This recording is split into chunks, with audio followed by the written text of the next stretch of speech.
Notice that this line travels. It rides the small hours when the phone has not rung. It rides the moments after a difficult exchange when you wait, deliberately, to see whether they will reach first.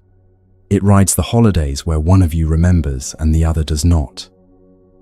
Every time the line wins, something small inside you closes. The closing is not dramatic. It is the kind that adds up across years until two people who once felt close cannot quite remember when the closeness left. The third line is the heaviest. If only they would say the thing I have been waiting for them to say. Read it slowly. The waiting in this line is older than the relationship. The thing you are waiting for them to say is not a thing they failed to say last week. It is a thing the first person who was supposed to say it never said. You have carried the unsaid sentence into every relationship since. Every new person has been auditioned, quietly, for whether they might finally say it. The few who have said something close enough have been promoted to the people you love, and then asked, over time, to keep saying it. Each time they fail, the original wound gets reopened. The unsaid sentence varies. For some it is, I am proud of you. For some, I see how hard you tried. For some, I am sorry. For some, you did not deserve what happened to you. For some, you are not too much. Read your own list. The exact words may surprise you. They may have been waiting in you, in the same shape, for 30 or 40 years. The fourth line is the most dangerous. If only they would change.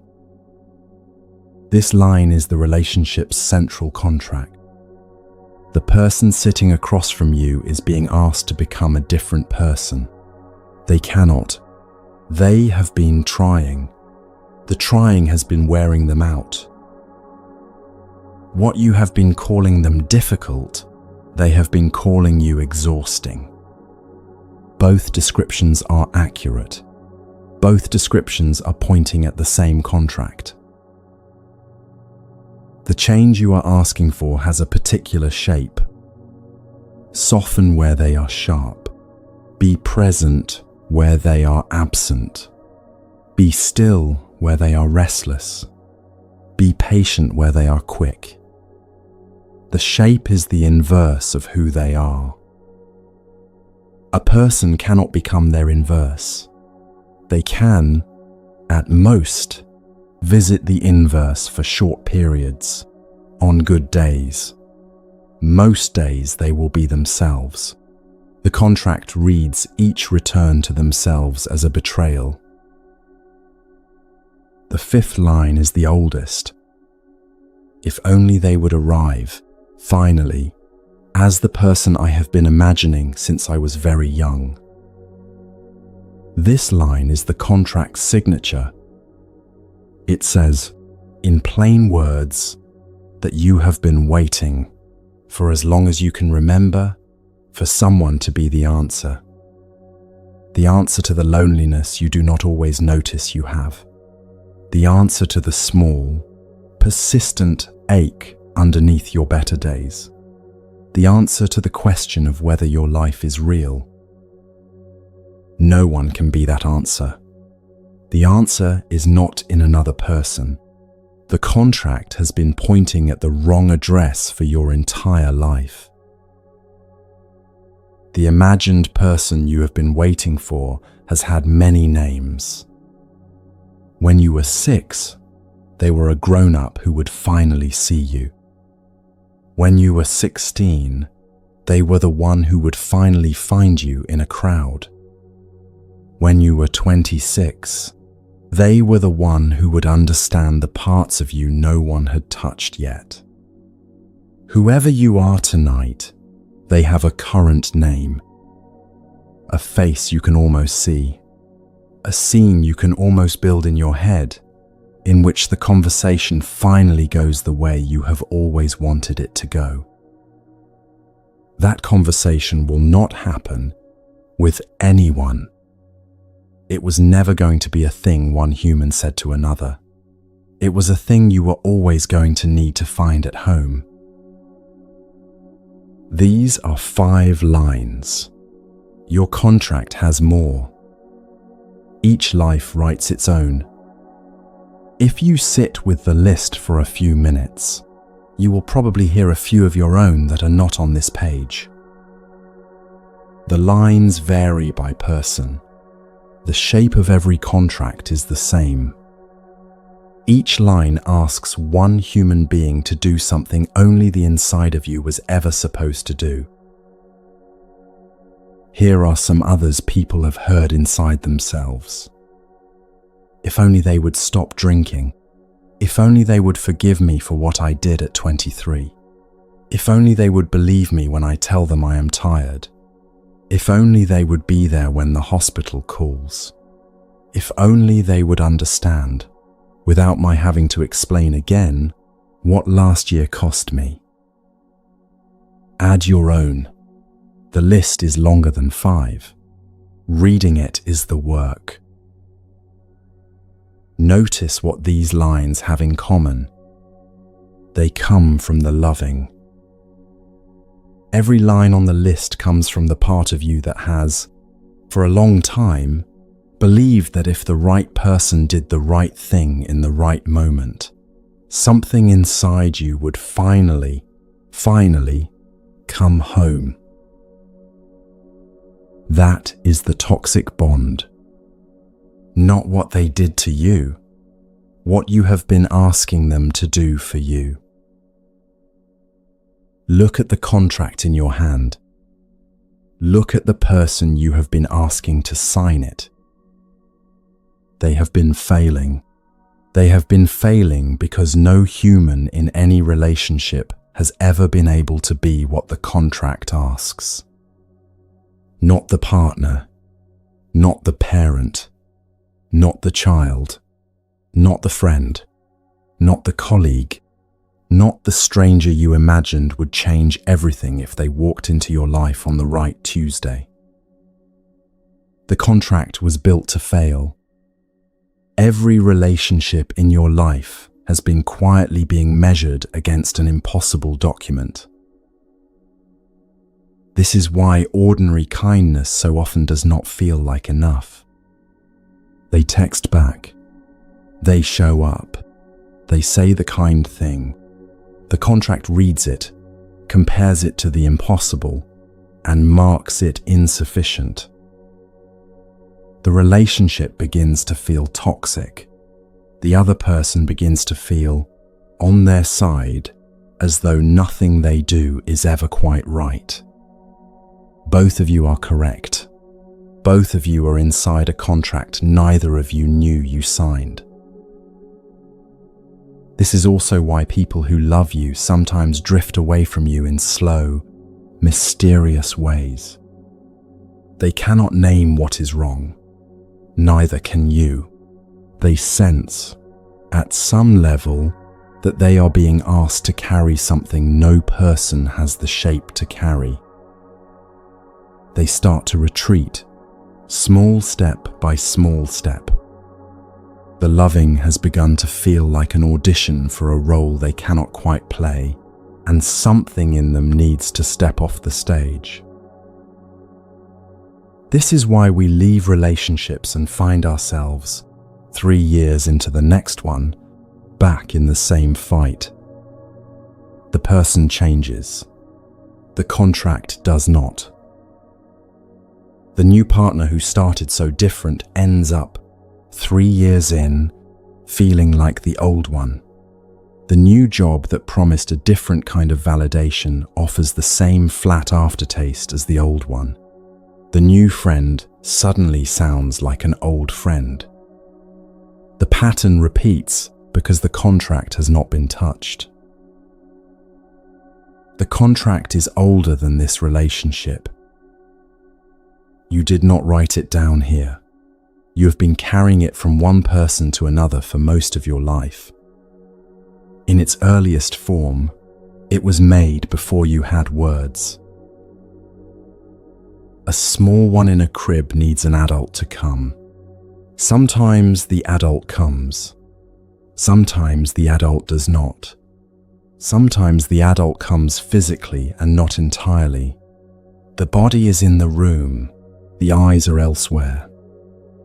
Inside the small one, a quiet promise begins shaping itself. If only the right one arrives, with the right look, with the right hands, with the eyes that see only me, something inside me will finally settle. That promise becomes the first line of the contract. It moves with you into school, into your first friendship, into your first heartbreak, into your first job, into the bedroom of your first long relationship. The faces change. The contract does not. You may be hearing, as we name this together, a particular face surfacing in you. The person whose love has felt, for a long time, like it was always 1 inch short of what you needed. The face you have been quietly editing for years, hoping the editing might become reality. Let that face be present. They do not know about the contract. They have been in the relationship the two of you can see. What we are looking at tonight has been hidden under that relationship the whole time. Read the contract closely. What it is asking is impossible. It asks the partner to be the parent who never quite arrived. It asks the parent to be the partner who has not arrived yet. It asks the friend to be every absent person from the lonely years. It asks the body to be a stranger to itself. It asks the morning, simply by arriving, to deliver something the morning was never assigned to deliver. No one has signed it. No one knows about it. They have been failing it daily for years because the contract is invisible even to the person holding it. The work tonight is small. We are putting the contract on the kitchen table where you can see it. A contract you cannot see is running you. A contract you can see, you can begin to put down. A contract under fluorescent kitchen light loses most of its power.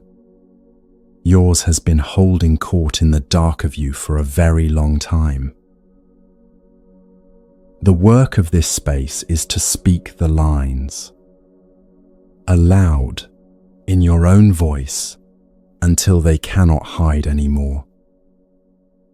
The naming does not change what the partner does next. The naming changes who is holding the next thing the partner does. A witnessed contract is a contract that has lost its grip. The witness is you. The grip is what we are loosening tonight. That is also the door to the next part of the evening. If the contract is yours, not theirs, then no one outside is going to release it for you. The partner cannot. The parent cannot. The friend cannot. The new lover cannot. The promotion cannot. The morning cannot. Whatever you have been waiting for the world to deliver, the world has never had the right tools for the job. What that means for the morning after the partner finally said the thing, for the morning after the promotion finally arrived, for the morning after the long-awaited reconciliation, when you woke up and the inside of your chest felt the same, is the question we walk into next.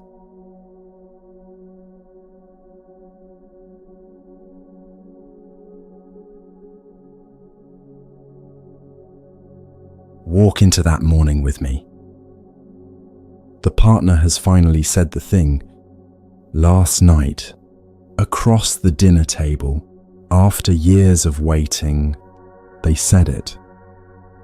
You went to bed expecting tonight to be the night you finally slept differently.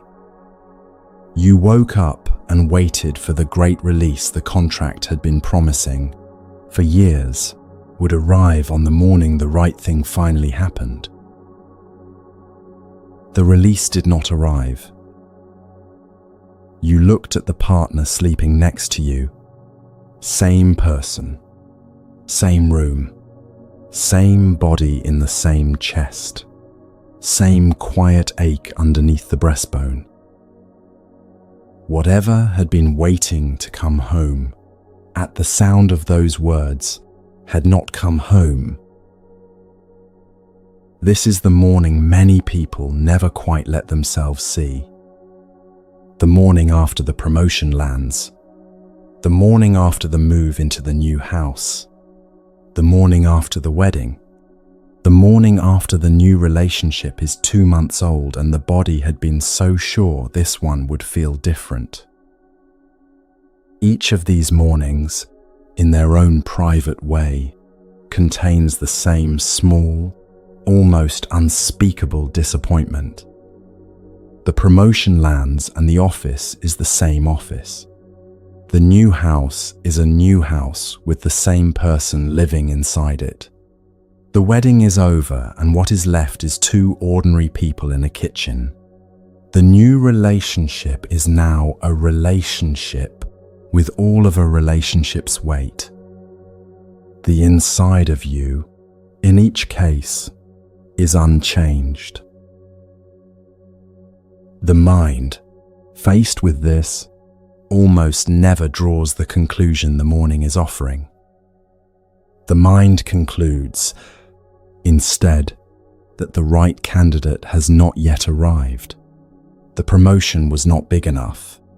The partner is not the final partner. The house was the wrong house. The wedding day was beautiful and the marriage will be the real arrival. The mind moves the goalposts because the alternative, at this stage, is unbearable. The alternative is that no candidate has ever been the answer. No candidate ever will be. The whole arrangement has been pointed, the entire time, at the wrong sky. This is the morning the contract loses its case. The contract has been promising you, in plain, unspoken language, that the right arrival would settle the inside of you. The right arrival has now happened. The inside of you has not been settled. The contract has nothing left to argue with. Most people, at this point, do something quiet and devastating. They blame themselves, or they blame the moment, or they conclude, very slowly, that nothing is ever going to be enough. There is a 4th possibility. The 4th possibility is what early Buddhist teaching has been pointing at for nearly 25 centuries. The morning failed because the morning was being asked to do a job no morning can do. The hollow inside you is not in the world. It cannot be reached from the world. Whatever the world brings home, the world cannot, by where it is and where you are, reach the place that is hollow. Sit with that for a moment. If the hollow has a different address than the world, then no arrival is going to reach it. The list of things you have been waiting for is long. The partner is on it, the parent, the promotion, the apology, the new house, the body that finally feels good in clothes, the friend who finally calls, the morning that finally feels different. Every entry on the list has the same wrong address. Look at how the mind has been working all your life. The hollow opens. The mind looks around for something that might match its shape. The mind finds candidates, other people, achievements, substances, relationships, approval, a particular voice on the other end of a phone call. The mind arranges your life around acquiring them. The plan is reasonable on paper. If the hollow has the shape of love, get more love. If it has the shape of being seen, get more being seen. If it has the shape of safety, get more safety.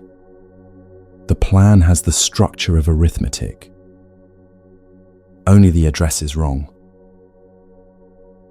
The hollow lives one step closer in than anything in the world. It lives inside the looking, in the place from which you are doing the looking.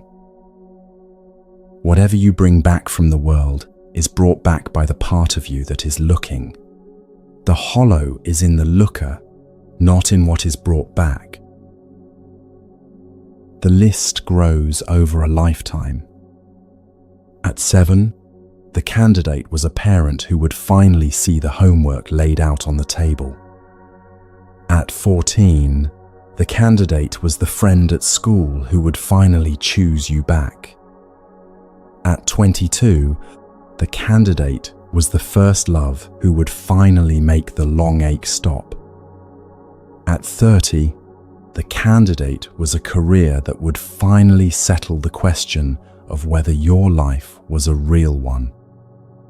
At 40, the candidate may be a spiritual practice itself, the one that will finally arrive, finally land, finally close the small wound that has been quietly running every list. Each candidate, in its turn, was a sincere attempt by the mind to do its job. Each candidate, in its turn, was looking in the wrong place. There comes a moment, for some people, when the recognition finally lands.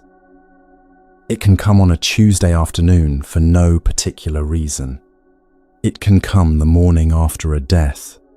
It can come during a long flight, looking at the small clouds below. It can come during a quiet meal with someone you love. The recognition is not dramatic. It is small. It is a quiet, almost embarrassed realization. Oh, no one is ever going to come.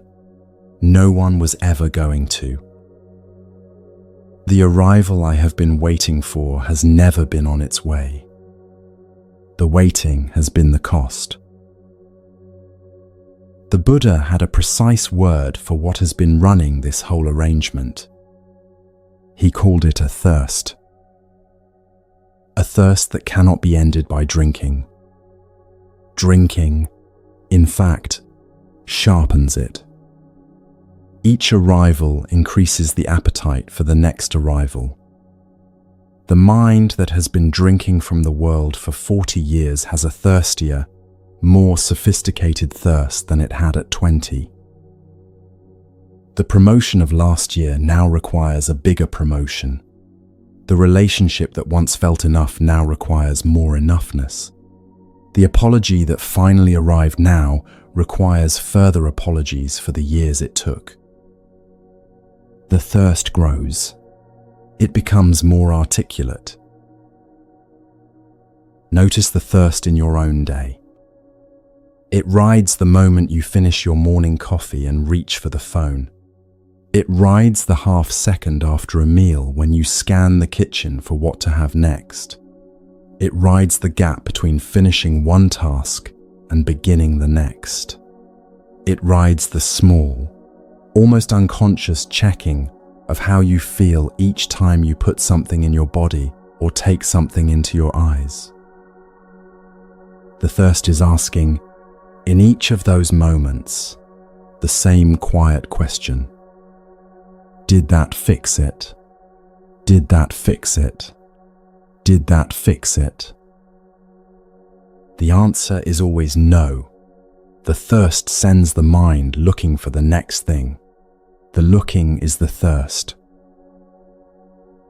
This is the structure early Buddhism named with great care. The thirst is automatic. It is built into a mind that believes the hollow has an outside address. No willpower can exhaust this thirst. No achievement is large enough to satisfy it. No partner is beautiful enough, kind enough, attentive enough to satisfy it. The arithmetic does not work because the equation is set up wrong. If you have ever wondered why people who appear to have everything sometimes take their own lives, this is one place the question opens. The thirst is invisible from the outside. A life that looks full on paper can be the thirstiest life of all, because each external arrival adds another candidate to the list of things that should have worked and did not. The list grows long. The hollow stays the same shape. Eventually, some people stop trusting any candidate at all. For most of us, the experience is quieter. A flatness in the afternoon, a particular hour of the evening when the chest aches without any specific reason. A vague unwillingness to enjoy the things that, by every measure, we should be enjoying. A small, persistent suspicion that something has been promised and is taking too long to arrive. That suspicion is the thirst. Naming it does not make it disappear. Naming it changes what we think the thirst is asking us to do. The thirst is asking you to look at the location of the cup. Here is the small, very strange mercy. If no outside thing can ever fill the hollow, then no outside thing has the power to remove the hollow either. The partner who left did not take the hollow with them. The promotion that was given to someone else did not take it with it. The apology that never came did not deepen what was already there before they failed to apologize. The hollow has been with you the entire time, regardless of the world's behavior, which means the world cannot make it worse, which means you are, in a way you may never have noticed, already free of the world's verdict on you. Notice what this means in practice. The friend who stopped writing did not take the inside of you with them. The years your parent was unable to be the parent you needed did not rob the inside of you of anything that was ever theirs to give. The career you did not have did not deprive you of a self you would have had if it had gone differently. Whatever the world decided about you, on whichever Tuesday, the inside of you was already exactly what it has always been. Untouched. The inside of you lives in a place the world cannot reach, which means it lives in a place no Tuesday can decide about. This is hard to hear at first. The hope that the right person, the right job, the right house, the right child, the right repair of the past will finally make it stop has held many of us together for a long time. Letting go of that hope feels, at first, like grief. Allow the grief. The grief is the body recognizing the truth. A future that was never going to deliver what it promised has been costing you the present every day it has held the lease on your imagination. The grief is real. Many of us have been holding this hope for 30, 40, 50 years. It has organized the small choices: whom to date, where to live, which job to take, which version of yourself to display in which room. Letting the hope go feels, for some, like the loss of a long companion. Allow that. The companion was not real. The grief for it is real. Both can be true at once. The grief is also the doorway. On the other side of it, the world becomes a place you can enjoy without needing it to save you. The partner becomes a person again, ordinary, imperfect, belonging to themselves. The work becomes work. The morning becomes a morning. Each thing becomes itself. The cup of tea is allowed to be a cup of tea. The conversation is allowed to be a conversation. The body is allowed to be a body. Nothing is being asked to do the work of saving you, because that work is no longer being assigned to anyone outside. This shifts what every ordinary disappointment now means. The text that came back too short, the friend who did not call, the look from your partner that landed wrong last week. Each of those small disappointments was the contract reading the world for a verdict on the inside of you. The contract has been doing this every day, all day, for as long as you can remember. Once the contract comes off, the disappointments stay. The verdict reading stops. A disappointment becomes a disappointment. Small, brief, survivable. The body lets it pass. The day continues. There is one more layer to look at before we move forward. The hollow, by itself, is not actually unbearable. Many people live with it most of their lives without it bringing them to their knees. What brings us to our knees, what wakes us before we are ready to be awake, what makes ordinary disappointment feel intolerable, is something we add to the hollow. Something we pick up, almost by reflex, the moment the world fails to fill us. A second wound that we do not see ourselves making. The Buddha had a precise word for it, a precise image, an arrow.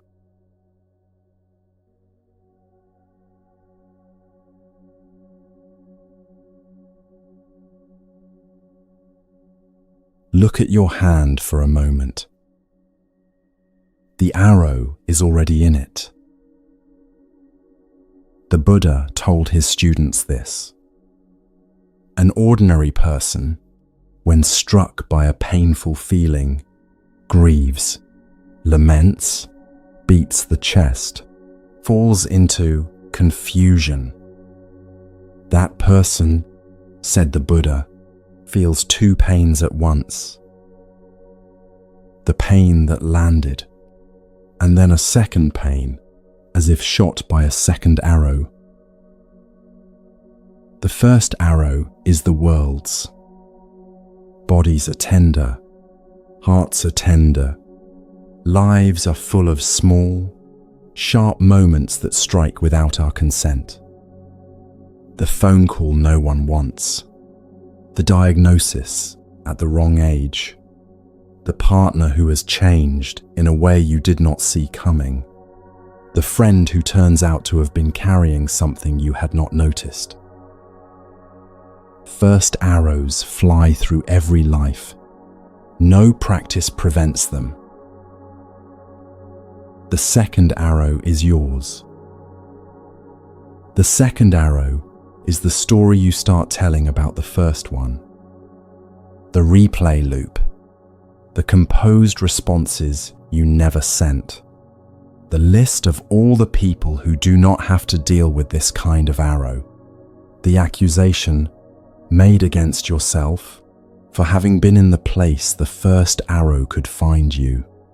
The accusation made against the world for shooting it in the first place. All of that the Buddha named with one small word: arrow. Notice this in your own week.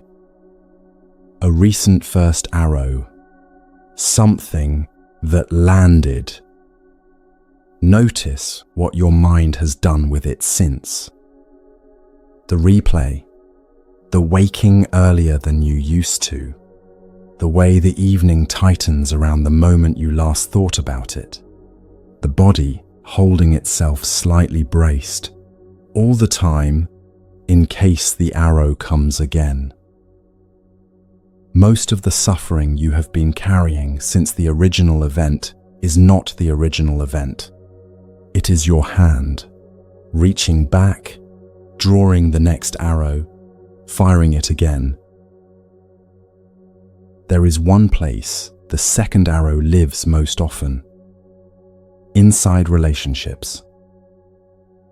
Someone you love does an ordinary human thing, forgets a date, speaks too quickly, is tired in a way that lands wrong.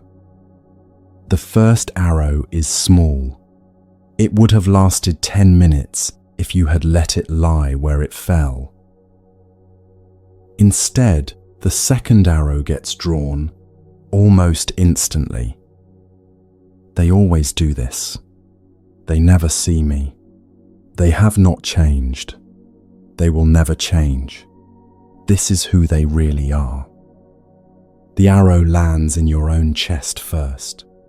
Then it gets fired, sometimes outwardly, sometimes only inwardly, at them. By the time you have finished firing, the small original moment has been turned into something the relationship will carry for a week, maybe a year, maybe forever, if the arrow is allowed to keep its course unobserved. This is also, in the most ordinary sense, what makes a relationship feel toxic. Most relationships called toxic are relationships where two people have been firing second arrows at each other for a long time without seeing themselves do it. The first arrows that started it all, in many cases, were ordinary, human, not particularly cruel. What turned the situation toxic was the steady, unwitnessed firing of second arrows back and forth across the kitchen table for years. Some couples, at this point, separate. Some, very quietly, begin to put their bows down. Sometimes only one of them does. Sometimes that is enough, over time, for the other to begin doing the same. You may already know which version of this is in your own relationship. The argument that has been the same argument, with different details, for the past 5 years. The night when one person finally said the thing both of you had been silently rehearsing, and the next 3 weeks were spent firing arrows at it from inside your own heads. The Sunday phone call with a parent that has, for as long as you can remember, ended the same way, with both of you tired and slightly hurt and unable to say why. Those long-running difficulties have rarely been about the original first arrows. They have been about the steady, daily firing of second arrows that no one ever named. Something quiet happens when one person in a long relationship begins to put their bow down. They do not always announce it.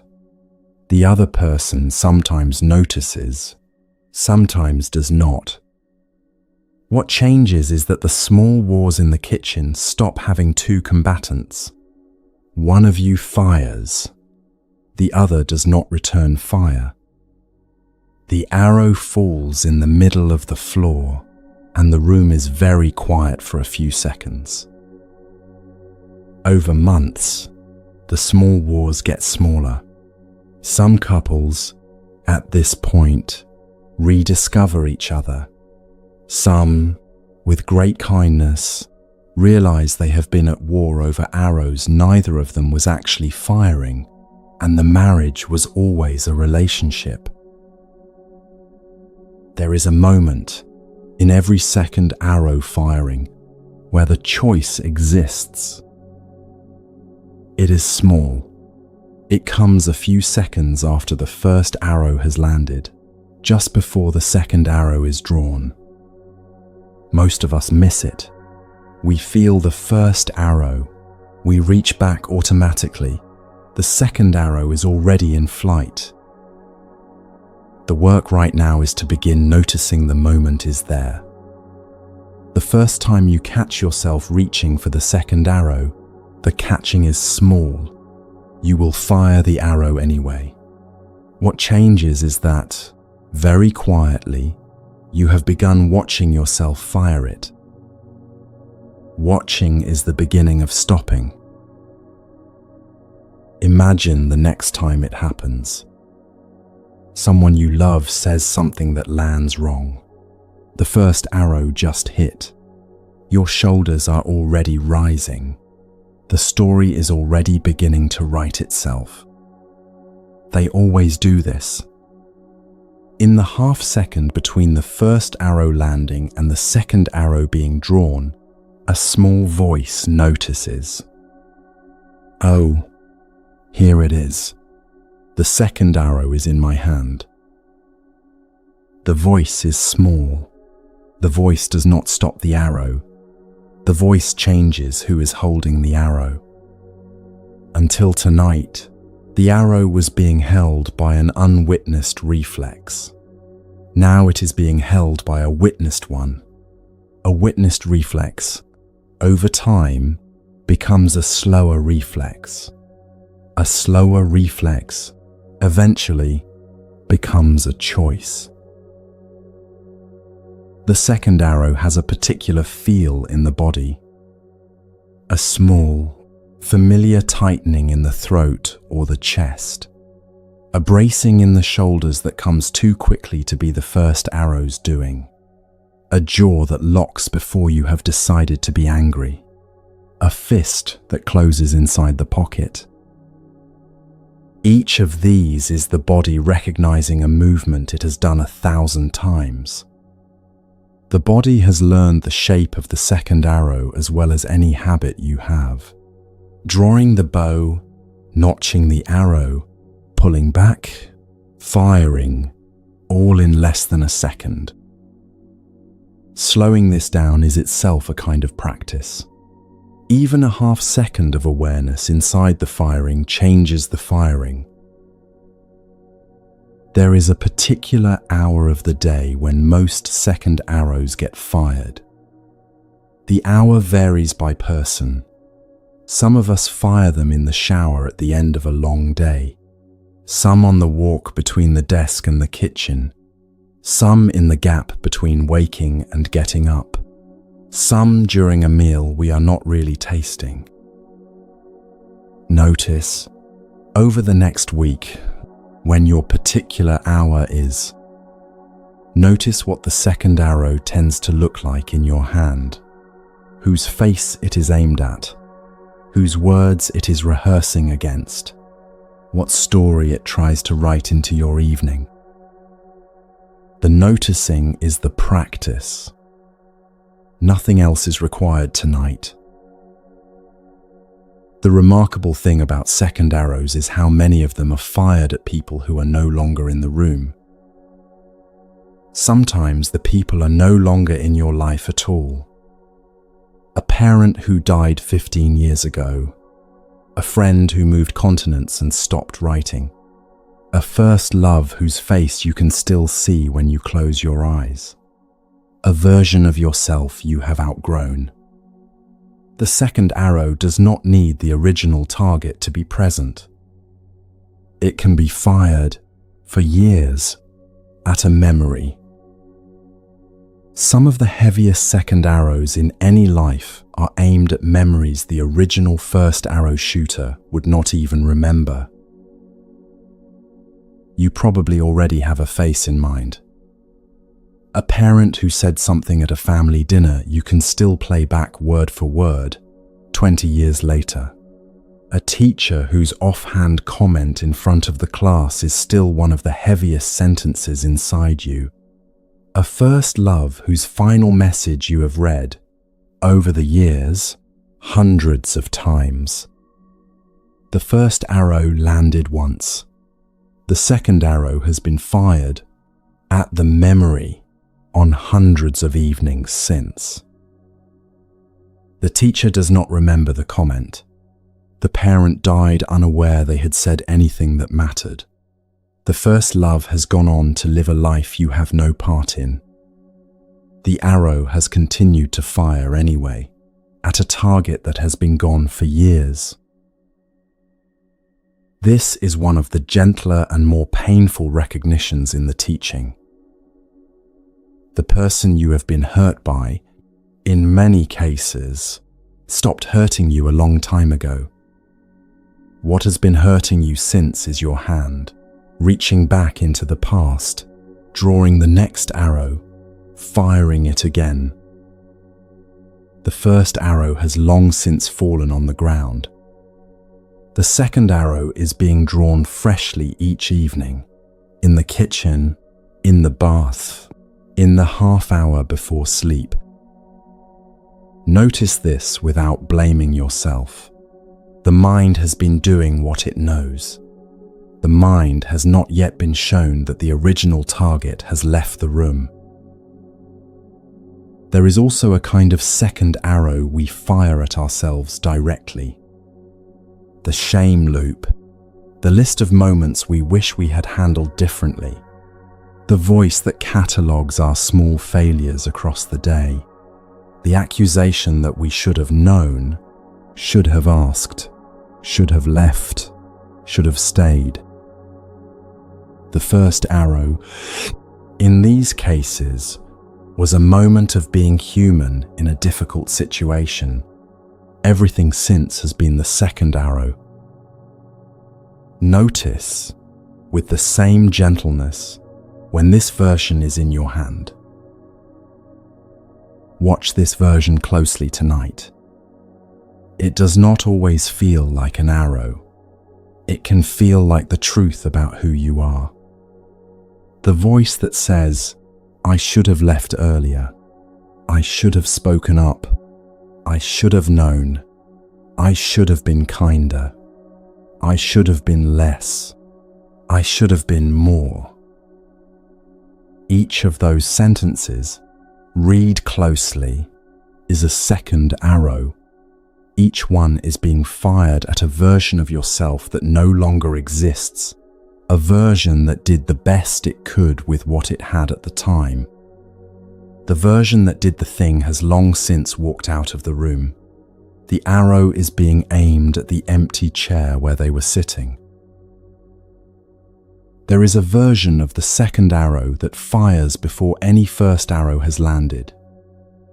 The preemptive arrow. It looks like this. You are about to call a parent who has often said the wrong thing on the phone. Before they pick up, you have already drawn an arrow against what they are likely to say. By the time they say hello, the arrow has already been fired at a sentence they have not yet spoken. Most of the call is then spent inside that preemptive wound, reading every word they say through it. The wound is real. The first arrow, the one from the world, has not yet arrived. It may not arrive at all. The preemptive arrow has done the damage on its own. Notice the preemptive arrow next time you are about to walk into a room where it usually fires. The body knows the room. The arrow is already half drawn before you are through the door. A piece of good news lives quietly inside this teaching. The second arrow, being made by you, can be put down by you. The first arrow is the world's. The second arrow is yours. What is yours can be released. The release does not require the world to apologize. It does not require the original shooter to take their arrow back. It does not require the past to be different than it was. The release happens at the level of the hand that has been drawing the second arrow, evening after evening, for years. That hand is yours. It can stop drawing. Tonight, you do not have to never fire a second arrow again. What you can do tonight is begin to notice the moment your hand reaches for one. The notice is the practice. The hand, seen, begins to slow. The arrow, seen, sometimes does not get drawn at all. Sometimes it still gets drawn, and you watch it leave, and the watching is itself a kind of release. Even an arrow that lands is less catastrophic when you have seen yourself fire it. Look back across the past 5 or 10 years. Notice how many of the heaviest things you have been carrying are first arrows. Notice how many are second arrows. The first arrows were the events, the losses, the arguments that ended badly, the moments the world did something the body did not want it to do. The second arrows have been the years afterward, the replays, the unfinished sentences, the way certain rooms in your house still feel slightly heavier than other rooms because of what was said there once, long ago. The first arrows are countable. The second arrows have been continuous. Most of what you have called your difficult years has been the second arrow kept in flight by your own quiet hand. There is one more thing worth saying about the second arrow before we move on. The second arrow is fired most often at very specific places in the day. 8 specific places, as the early teachers came to recognize. 8 winds that blow through every ordinary day, moving the heart back and forth between elation and ache, hope and disappointment. Once you can see the 8 winds, you can begin to see why the second arrow keeps reaching for the bow at the same hours each day. That is the next door.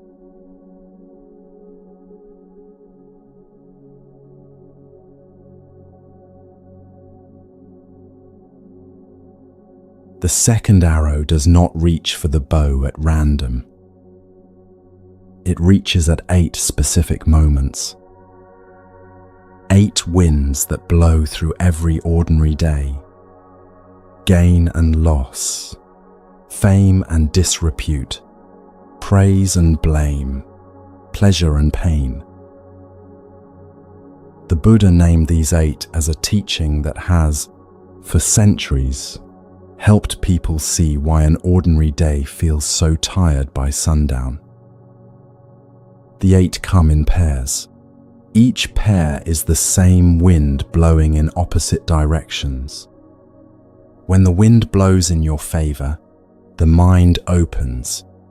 When it blows against you, the mind closes. Most days, for most of us, are spent inside that opening and closing. Walk with me through one ordinary day, the kind you may have had recently. The morning begins. A small wind of pleasure blows. The first sip of coffee, the exact temperature of the water in the shower, a soft moment with the dog, the cat, the partner, the small child. The mind leans toward this wind and presses itself into the pleasant. Then the wind shifts. The shower runs cold. The dog has been sick on the rug.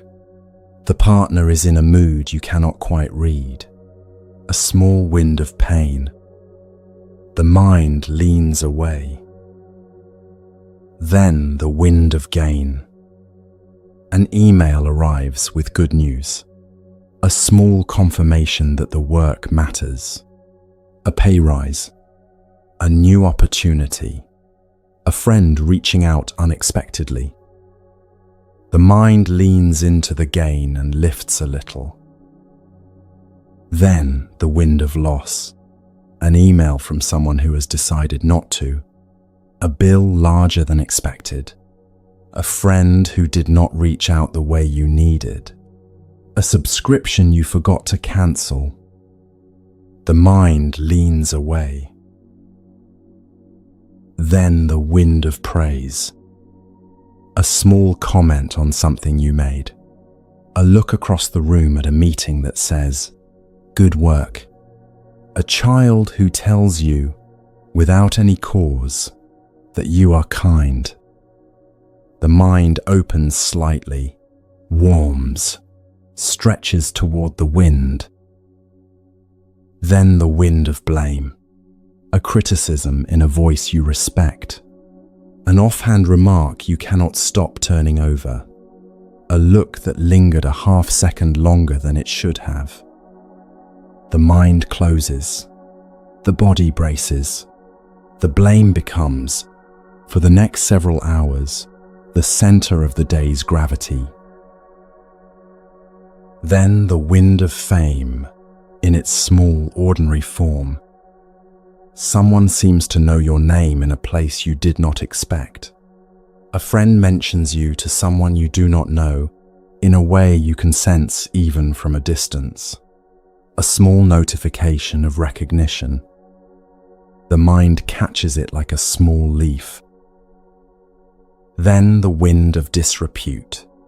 The whisper that did not include you. The conversation that paused when you walked in. The sense, sometimes accurate and sometimes only imagined, that you have been spoken about and not in your favor. The mind tightens around this wind for the rest of the afternoon. Sit with the day described and notice what was happening underneath all of it. The mind was leaning, for most of the day, in 8 directions, sometimes within a single conversation. A morning that started with pleasure had, by mid-afternoon, turned into a long catalogue of leaning. The day's actual content, measured by what was happening in the room, may have been quite small.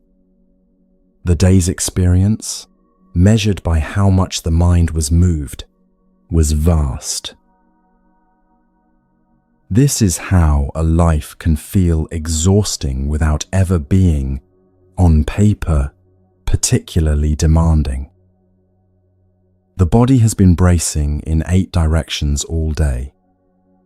By evening, the body is tired in a way that has nothing to do with what the body has actually done. The body is tired from a day of leaning. This is the trial that has been running underneath every ordinary day. Praise arrives and the mind reads, "The verdict is good." Blame arrives and the mind reads, "The verdict is bad." Gain and the world is letting me stay. Loss and the world is asking me to leave. Each ordinary wind has been arriving as evidence in a trial about whether you, in your basic existence, are allowed. The trial never reaches a verdict because the trial is endless. Every wind is fresh evidence. Every day is a new hearing.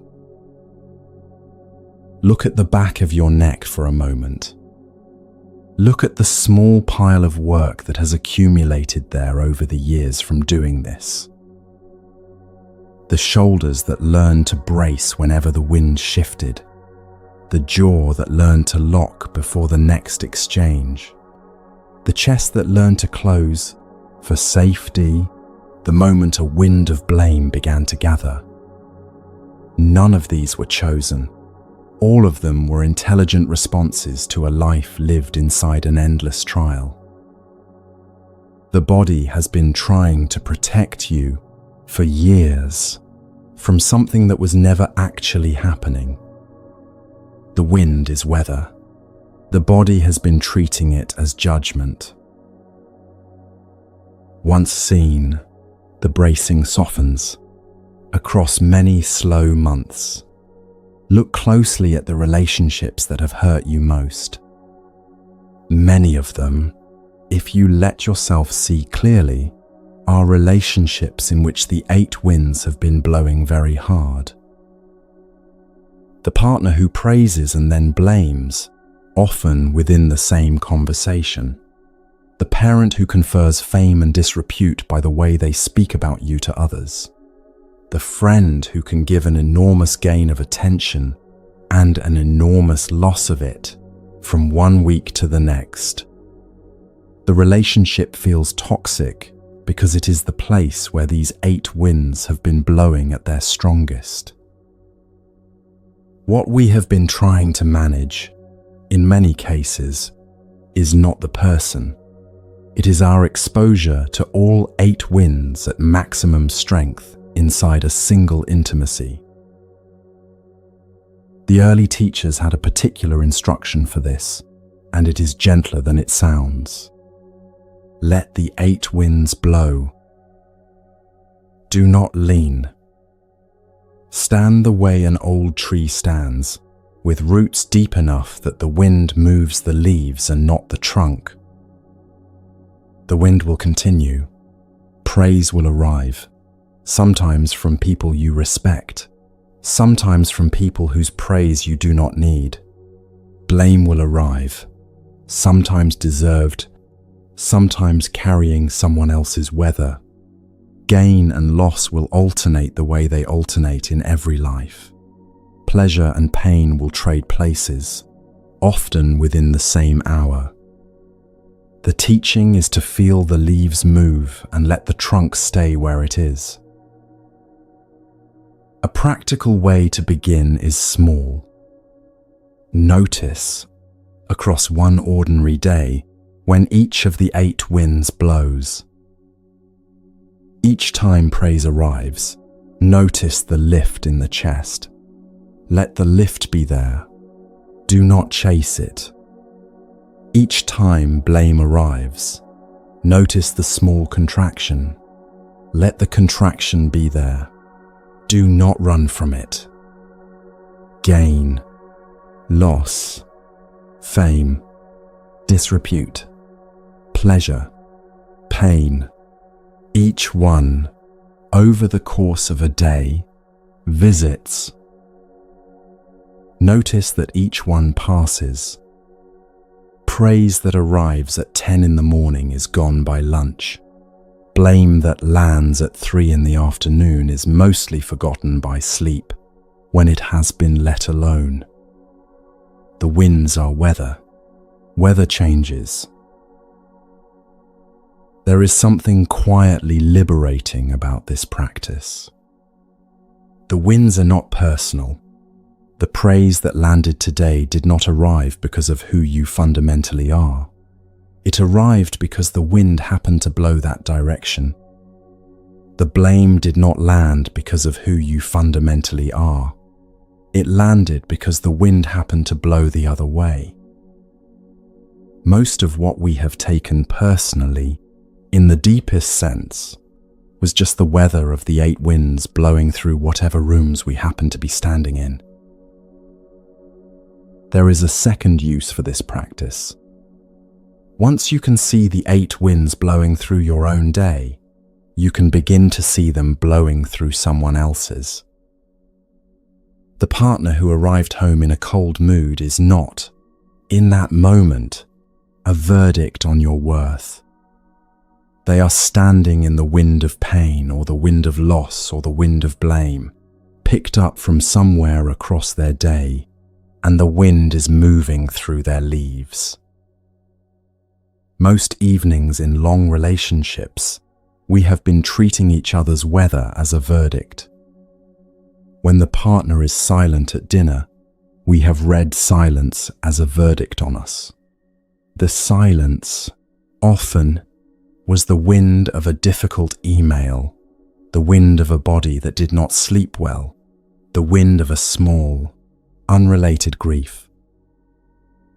The verdict was not in the silence. The verdict was in our reading of the silence. Watch one ordinary evening with someone you love through this. They walk in tired. The wind of pain has been blowing on them all day, from sources they cannot name. You read the tiredness as a verdict on you. You feel the wind of blame moving in, from inside your own chest. Your shoulders rise. Your tone shortens. They feel a wind of blame coming back at them now, from your direction, on top of whatever wind they were already standing in. Their tone shortens. A small, difficult evening has been built, in less than 3 minutes, entirely out of weather neither of you generated on purpose. Most of the small wars in long relationships have this shape. 8 winds, blowing through 2 people, read by both of them as verdicts. The same applies to the praise the partner gives you on a good evening. The praise is real. The praise is also weather. They are standing, in that moment, in a wind that allows the praise to come easily. Tomorrow's wind may not. When you can hold both truths, the praise lands without becoming the floor of your day, and its absence tomorrow does not become the ceiling. Notice the 8 winds blowing through you, not only from outside. The wind of self-praise, when you do something well and the mind quietly preens. The wind of self-blame, when you do something poorly and the mind catalogues it. The wind of personal gain, when the body tightens with small satisfaction. The wind of personal loss, when the body tightens with small grief. Half of the 8 winds you encounter today will not arrive from anyone outside. They will arrive from inside your own commentary on yourself. The same instruction applies. Let those winds blow. Do not lean toward the praise. Do not run from the blame. The trunk that stays still inside your own commentary is the same trunk that stays still inside the world's. There is a particular small moment to watch for over the coming weeks. The first time you feel a wind of blame arrive and notice that the trunk did not move. The leaves moved. The chest tightened a little. The familiar reading of the wind as a verdict began to write itself. The deeper part of you, the part that lives lower than the leaves, stayed where it was. It is small the first time it happens. It can pass before you notice it. Notice it the second time. A body that has felt the trunk stay still once knows something it did not know before. A second time confirms it. A third time, the body begins to trust that the trunk has been there the whole time. Try this tomorrow, across one quiet hour. Track the 8 winds the way a person watches the actual sky. Wind from the east, wind from the west, wind from somewhere unexpected. The watching does not stop the wind. The watching stops the leaning. Over time, a kind of quiet returns to the body that you may not have felt for years. The quiet of a tree that is not being uprooted by every gust. The quiet of leaves moving on their own while the trunk holds where it is. The day that confirms the practice is usually small. A morning when a parent says something across the breakfast table that would have ruined the day a year ago. This morning, the body still feels the small contraction. The mind still begins the familiar reading. Something else happens too. The deeper part of you watches the contraction without doing anything about it. The deeper part of you reads the reading without believing it. 20 minutes later, you are walking the dog, and you notice that the morning is no longer the center of the day. The wind blew. The leaves moved. The trunk stayed. Life continued. Over time, the practice begins to change the small movements of the body in a room. You walk into a difficult conversation and the body does not brace the way it used to. You stay in the conversation longer than you used to because you are not rehearsing your defense the entire time. The other person feels the difference, often without knowing what they are feeling. Something has eased between you, without either of you having to do anything to ease it on purpose. Some evenings, perhaps for the first time in years, there is room in the silence for both of you to simply be tired together. Some listeners, hearing this, begin to feel a quiet, uncomfortable worry. If I stop leaning, will I become hard? Will I become indifferent? Will I no longer be moved by the praise of someone I love, by the loss of someone I have lost, by the small pleasures of an ordinary day? The worry is honest. The worry has a face. Most of us know someone who let go of a difficult relationship and came back from it harder, smaller in the room, less present in it. The worry asks whether stopping the leaning has the same shape as that hardness. The worry deserves an honest answer. We will give it one before this evening is over.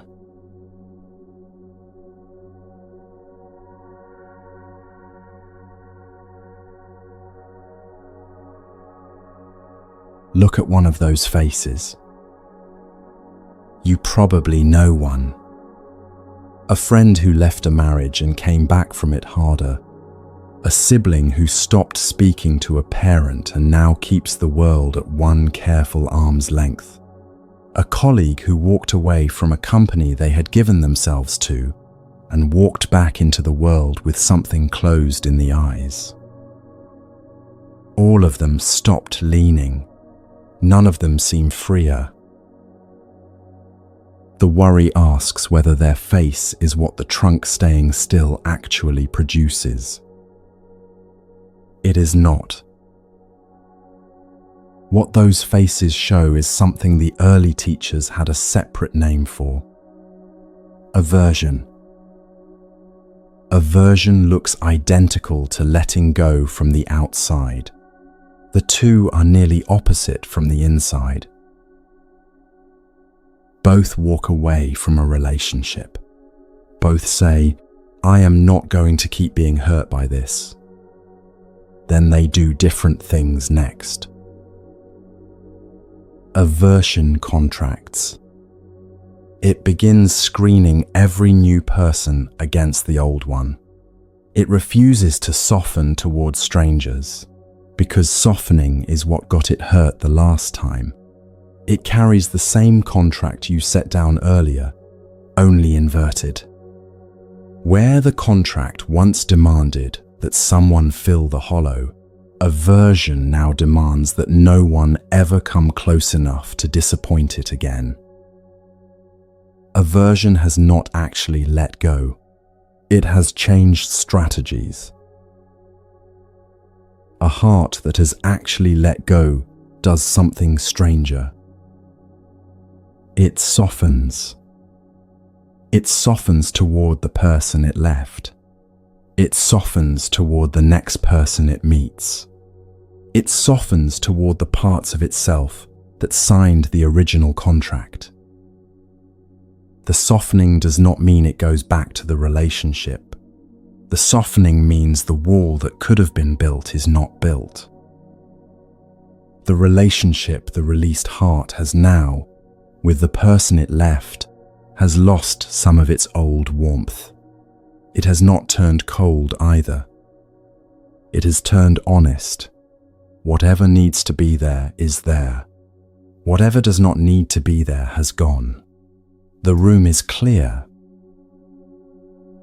Look at the two faces side by side. The face that came back from a difficult ending harder has stopped letting weather move it. It has stopped leaning and stopped softening at the same time. Its face has the quality of a tree whose branches have been bound with wire to keep the wind from doing anything to it. The tree no longer bends. The tree no longer breathes. What is left is a kind of standing that is not actually living. The other face, the one that came back from the same kind of decision more alive, stopped leaning without binding the branches. The wind moves through. The branches still bend. The trunk stayed where it was the whole time. The early Mahayana teachers were very alert to this risk. Shantideva, a Tibetan tradition voice from over 1,000 years ago, wrote a long verse poem on how the heart trains itself. Most of what he wrote can be summarized in one uncomfortable observation. It is much easier to harden than to release. The two look the same from outside. The two are almost opposite inside. Renunciation, in the sense Shantideva meant, is a specific change in how the body is present in a room. The change is hard to describe directly. It is something closer to the calm of a person who has been carrying a heavy stone for 30 years and has set the stone down and is noticing, for the first time in a long while, what their hands feel like when they are empty. Hands that have just put down a stone are not numb. They tingle. They feel the air across the knuckles. They feel the way the fingers move on their own when they are not holding anything. A heart that has just released a contract feels. It feels more than it did before. The contract had been numbing the heart through constant strain. Released, the heart is closer to itself than it has been in a long time.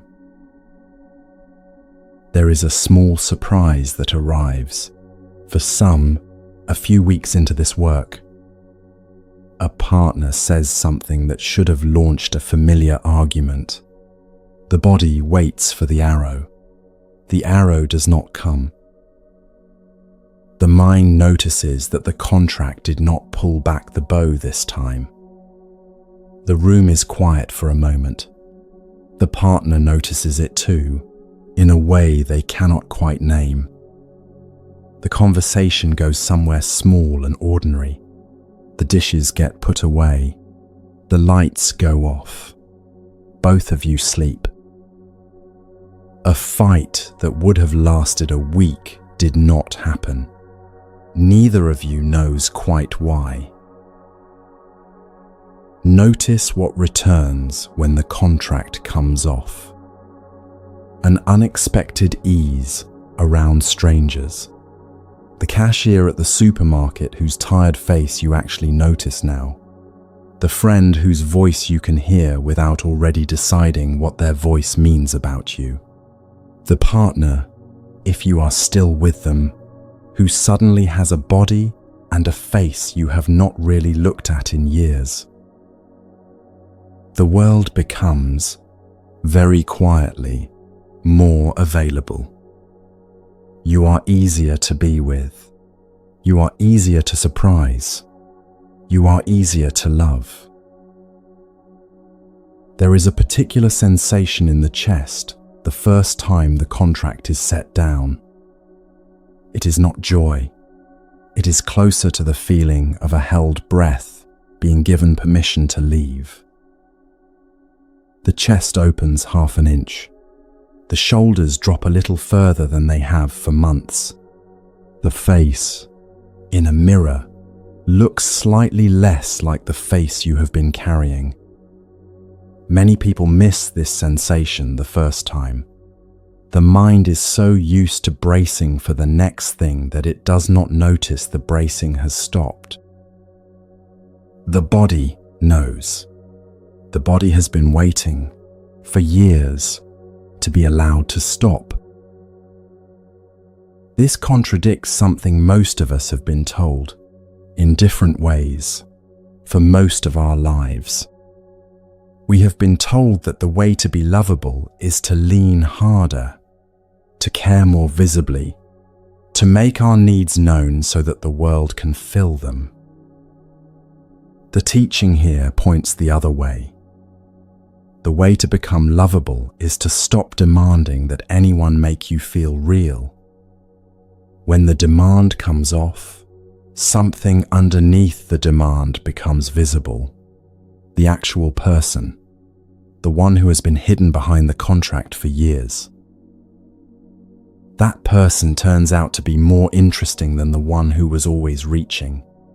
Other people respond to the actual person, often without being able to say why. The relationship most likely to change first is the one you live with. The partner across the dinner table, the flatmate who shares a kitchen, the parent who calls every Sunday, the adult child who comes home for the holidays.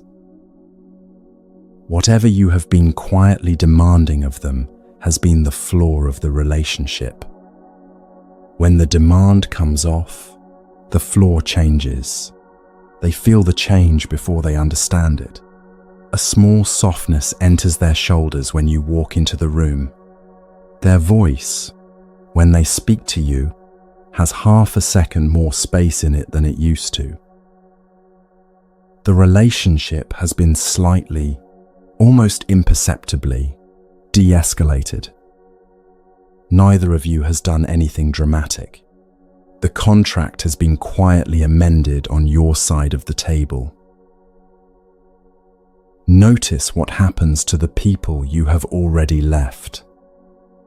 They become the people they actually were, not the cast the contract had given them. Some you grieve more honestly. Some you forgive more easily. Some you remember with a warm gratitude you did not have before. There is a verse in Shantideva's poem that says, in essence, that whatever happiness exists in the world comes from wishing others to be happy, and whatever suffering exists in the world comes from wishing oneself to be happy. This sounds backwards at first. Reflect on that once more, with that earlier contract in mind. Wishing oneself to be happy, the way the contract has been wishing it, is the demand that the world fill the hollow. That demand has been the source of most of our suffering. Wishing others to be happy, by contrast, is the orientation of a heart that no longer needs the world to be a particular way. A heart that has stopped demanding becomes, almost without trying, a heart that wishes well to whatever is in front of it. There is a particular kind of love that becomes available only after the demand has come off. You may have felt it once or twice, usually in moments that surprised you. A morning with a parent who is now old and frail, when something between you that had been tight for decades simply released, and you found yourselves drinking tea together as two people instead of as a contract. An hour with a partner during a long illness, when you stopped expecting them to be the one they used to be, and they became, simply, the one in front of you. A walk with an old friend in which neither of you was performing the friendship, just walking. Those moments were what love looks like when no contract is running. The teaching here is that those moments do not have to be rare. They are available whenever the demand is allowed to come off. There is a specific small kindness that becomes available once the contract is off. You can wish a difficult parent well in the same week they have hurt you. You can wish a former partner well without wishing they would come back. You can wish a colleague well even though they were the one who got the promotion. The well-wishing is not performance. It does not require you to forgive what they did. It is simply the body's natural movement when no contract is asking it to stay closed. Some listeners, hearing this, wonder whether loving someone without demanding anything in return means becoming a doormat. The teaching is precise on this. A heart that has released its contracts is more able to set boundaries. The boundary that comes from a settled trunk is firm and easy. The boundary that comes from a leaning trunk is brittle and hard to hold. The released heart can say no without resentment, walk away without bitterness, end a friendship without composing speeches in the shower for months afterward. The released heart is also more capable of saying yes when yes is what is wanted, without the small, hidden contract that wants the yes to be repaid. The first weeks of this work are mostly noticing the contract reaching for the bow, noticing the small body movements that have been arming you for arguments before they begin, noticing the sentences you have been quietly demanding people answer. Most days, nothing visible changes. By the third or fourth week, something quieter shifts. A morning arrives where the partner says the wrong thing and you do not spend the next 40 minutes inside the wound it would have made a year ago. You make breakfast. You go to work. You come home. The morning was not perfect. The morning did not ruin the day. That is the first concrete change. What people in your life notice when this shift begins in you is hard to describe. They cannot name it. Usually, they might say something like, "You seem different. You are easier to be with. Something has loosened." What they are noticing is the absence of the contract that they did not know they were signing every time they were in the room with you. They had been carrying half of the contract on your behalf for years. The day you stop offering them the contract, they relax in your presence in a way you have not felt them relax before.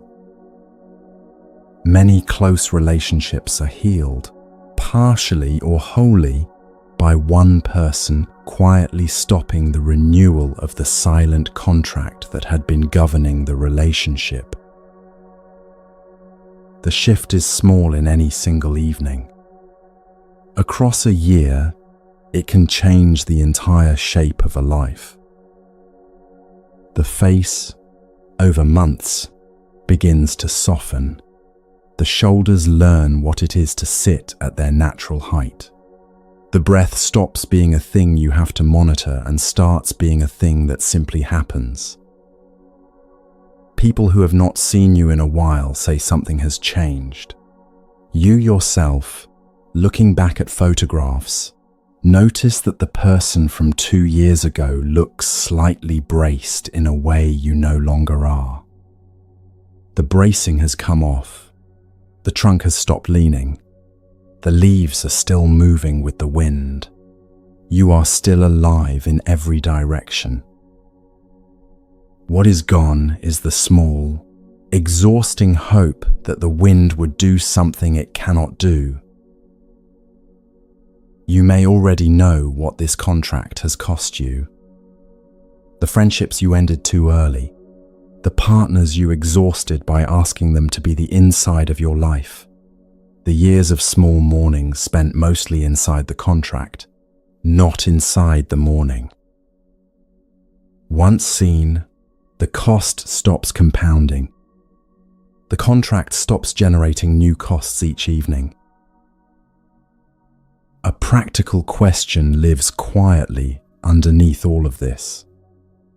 If renunciation is not leaving the world, if the trunk stays where it is and the leaves keep moving, what does that look like in practice?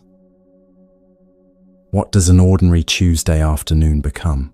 Once the demand has come off, what does the bill in the post become? The difficult email, the phone call you have been putting off, the body that is sometimes in pain. How do we use the things of the world without asking them to save us? Buddhism has a particular, small, deeply practical image for this. A raft. We will look at it together.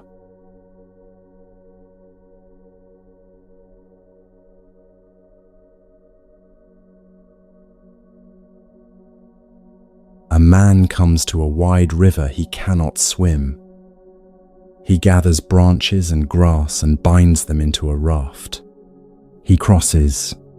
He reaches the far shore. The Buddha asks his students this: should the man, in gratitude, lift the raft onto his shoulders and carry it for the rest of his journey? They say no. The raft has done its work. The work was the crossing.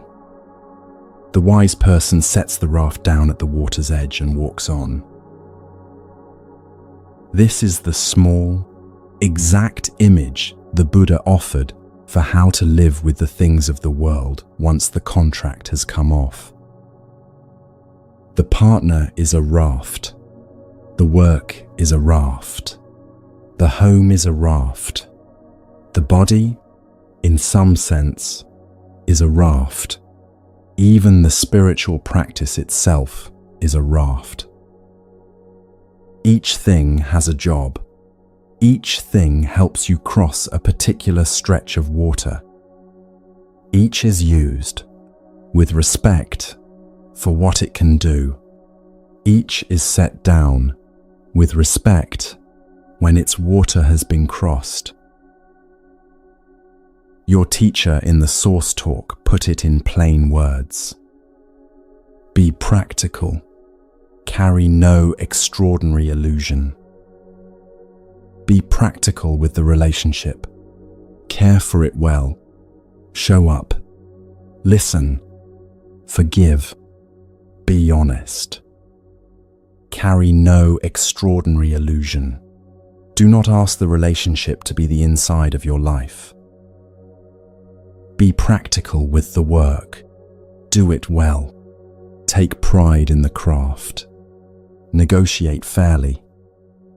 Carry no extraordinary illusion. Do not ask the work to be the verdict on whether your life is real. Be practical with the body. Feed it well. Move it daily. Allow it to age. Carry no extraordinary illusion. Do not ask the body to be a younger version of itself, a permanent version of itself, a stranger to itself. The instruction is small.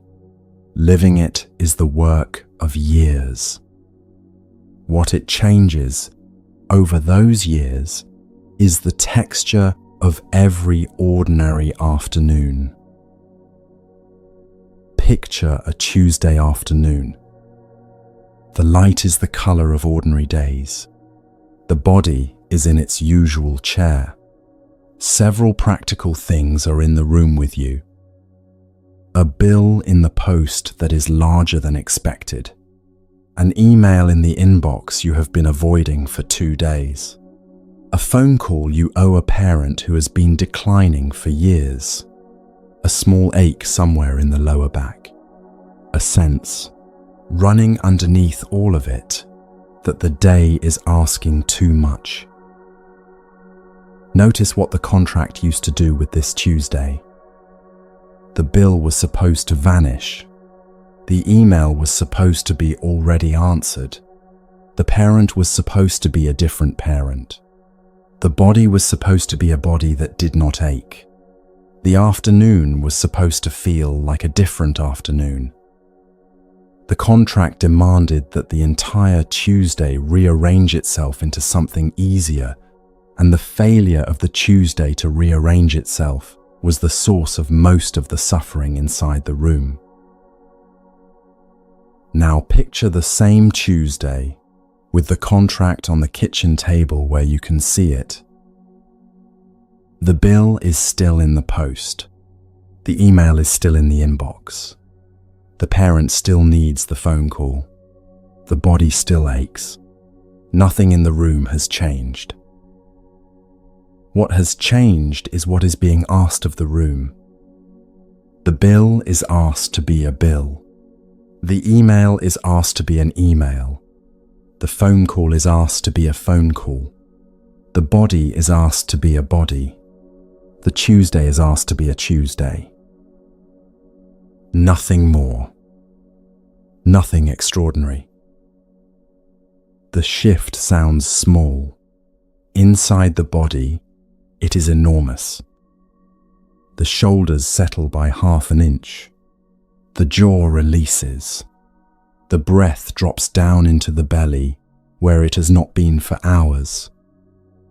The mind, for a moment, is not negotiating with the Tuesday.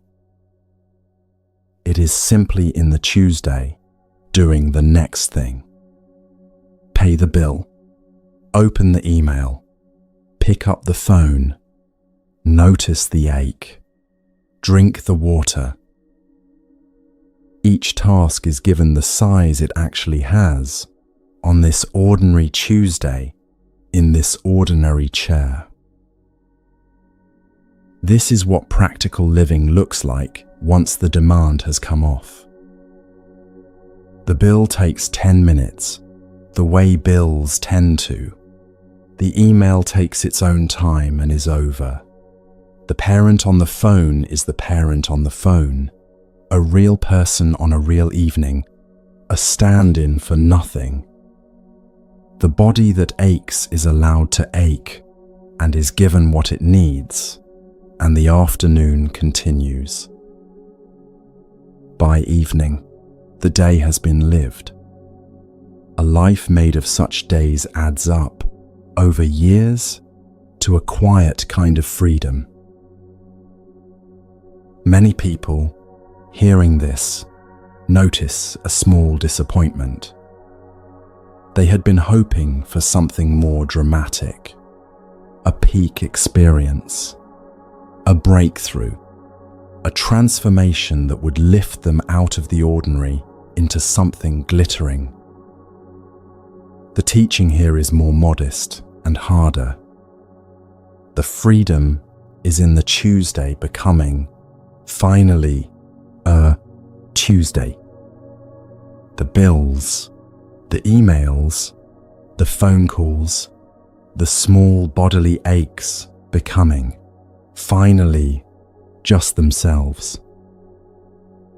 An ordinary life, lived without the demand that it be more than ordinary, turns out to be more than ordinary on its own. The release from the demand is what reveals the depth that the demand had been hiding the whole time. A life lived this way begins to feel, after a while, like a long, slow series of crossings.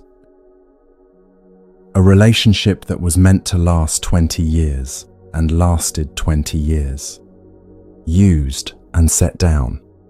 A relationship that was meant to last 6 months and lasted 6 months. Used and set down. A job that was meant to feed your family for a decade and fed your family for a decade. Used and set down. A body that was meant to be young until it was not. Used. Still in use. On its way to being set down. No grasping.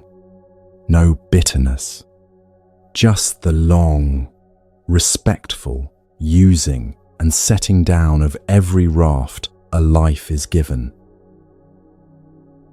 There is a small, startling implication here.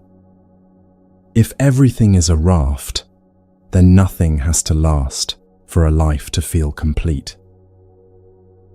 The contract we've been carrying has been refusing the loss of every raft, demanding that the partner not change, demanding that the parent not age, demanding that the work not end, demanding that the body not slow. The demand was always going to be broken because every raft eventually reaches its far shore and is set down. Once the raft simile is internalized, the breakages of life land differently. The relationship that ended did not fail. It crossed its river. The job that was lost did not betray you. It crossed its river. The body that is changing is not punishing you. It is crossing its river. Each ending, read this way, is a raft setting down at the edge of its water. The walking on from there is yours. Grief takes a slightly different shape inside this view. The friendship that ended after 15 years, the marriage that closed after 20, the parent who is now gone after a lifetime of loving you, the version of yourself you used to be at 30, who could do things you can no longer do. Each of these has been grieved in the contract version of life as betrayal. Each is grieved in the raft version of life as completion. The grief is no smaller. The grief is differently shaped. A raft that crossed a river and was set down does not betray anyone. It is mourned in a way that allows the mourning to eventually rest. The contract version of grief never rests. It demands the raft come back.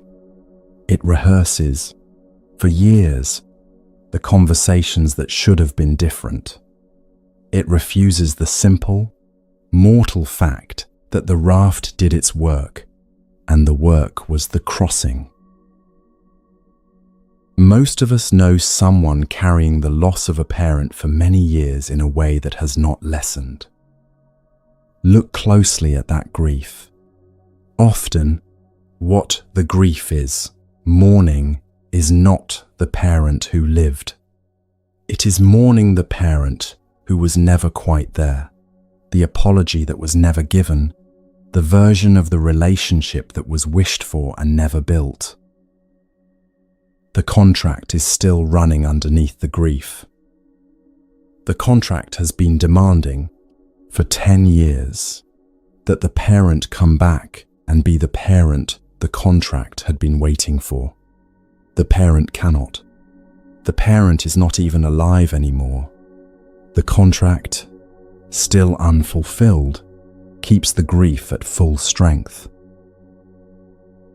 When the contract is set down, the grief does not vanish.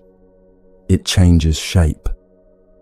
The grief becomes the simple, human grief of having loved an imperfect person who is no longer here. A grief with edges, with weight, with breath. A grief that can be carried without crushing you. A grief that allows the relationship to be honored for what it actually was. The same shape applies to grieving partners, friends, earlier versions of yourself. The raft simile lets the loss be a loss. A particular kindness becomes available toward the rafts still in use. The partner across the dinner table is in active use. They are crossing a river with you tonight. The job you have been doing for 12 years is in active use. The body in the chair is in active use. Active rafts, noticed clearly, become moving objects to be near. The partner becomes, over time, a person crossing the river of their own life, who has chosen, for now, to cross part of it with you. The work becomes a small, useful boat. The body becomes the raft you have been on the entire time, faithful even when you have demanded too much of it. Each of these, seen as a raft, becomes more precious, not less. The preciousness comes from the fact that the raft is in active use, right now. For this stretch of water, the raft will not always be there. The using of it tonight is enough. This is also where genuine gratitude returns to a life. The contract has no room for gratitude. The contract reads each thing as a debt the world owes you. Debts cannot be received with gratitude. They can only be tracked as paid or unpaid. Once the contract is set down, each raft arrives as a small gift, freely given.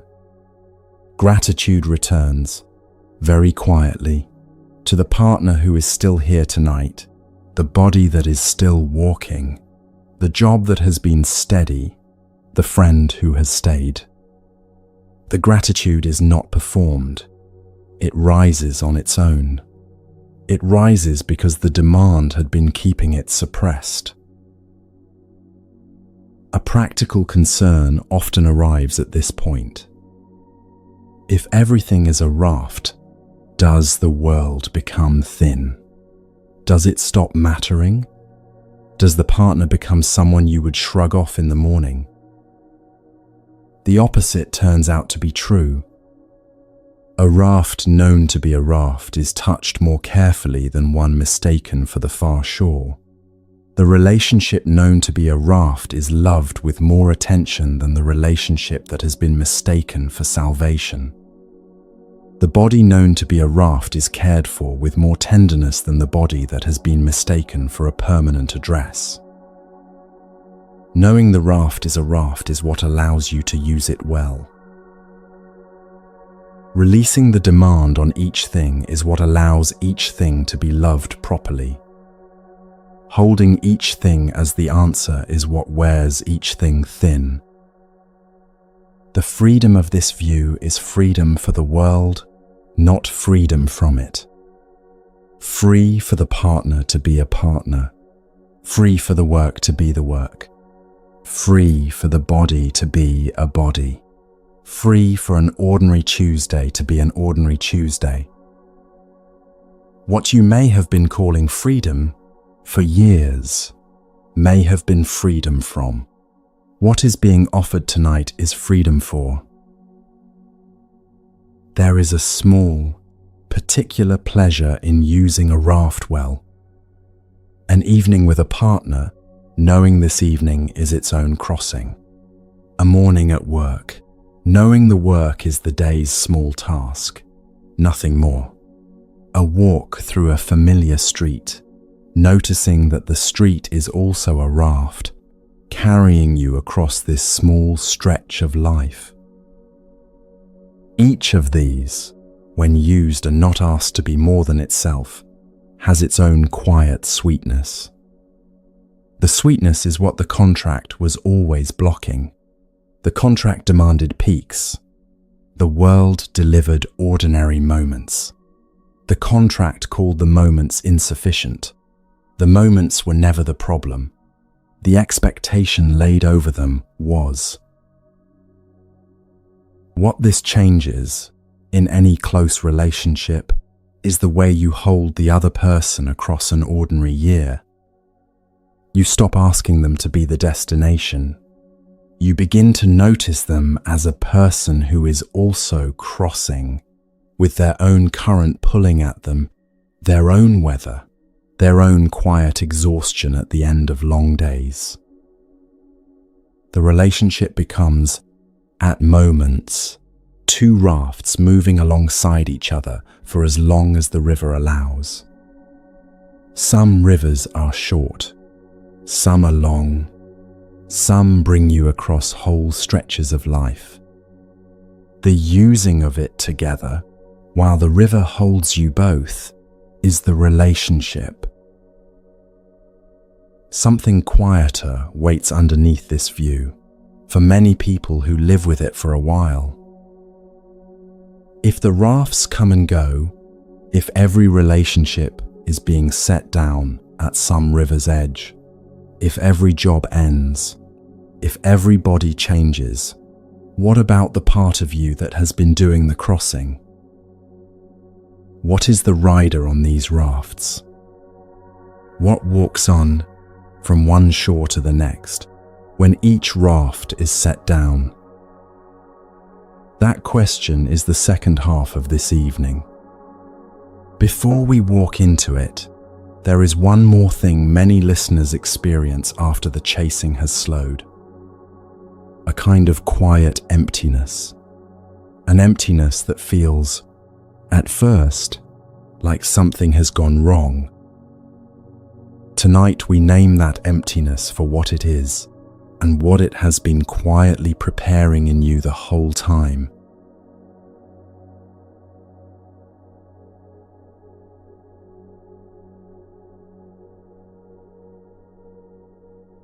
So we name it. I do not see a reason to keep going.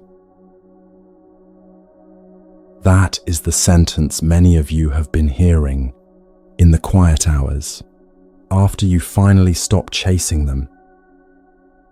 If that sentence has gotten heavy in a way that scares you, please reach out to a person in your home tonight or to a crisis line in your country. Take care of yourself first. For everyone else, stay with me here for a while. What you are feeling has a name: the empty phase. It happens to almost everyone who walks this path. The Buddha himself walked through it 25 centuries ago. The early Buddhist teachers wrote about it after him. Each of them said the same thing. This phase is real. Your mind is fine. The work is doing what it is supposed to do.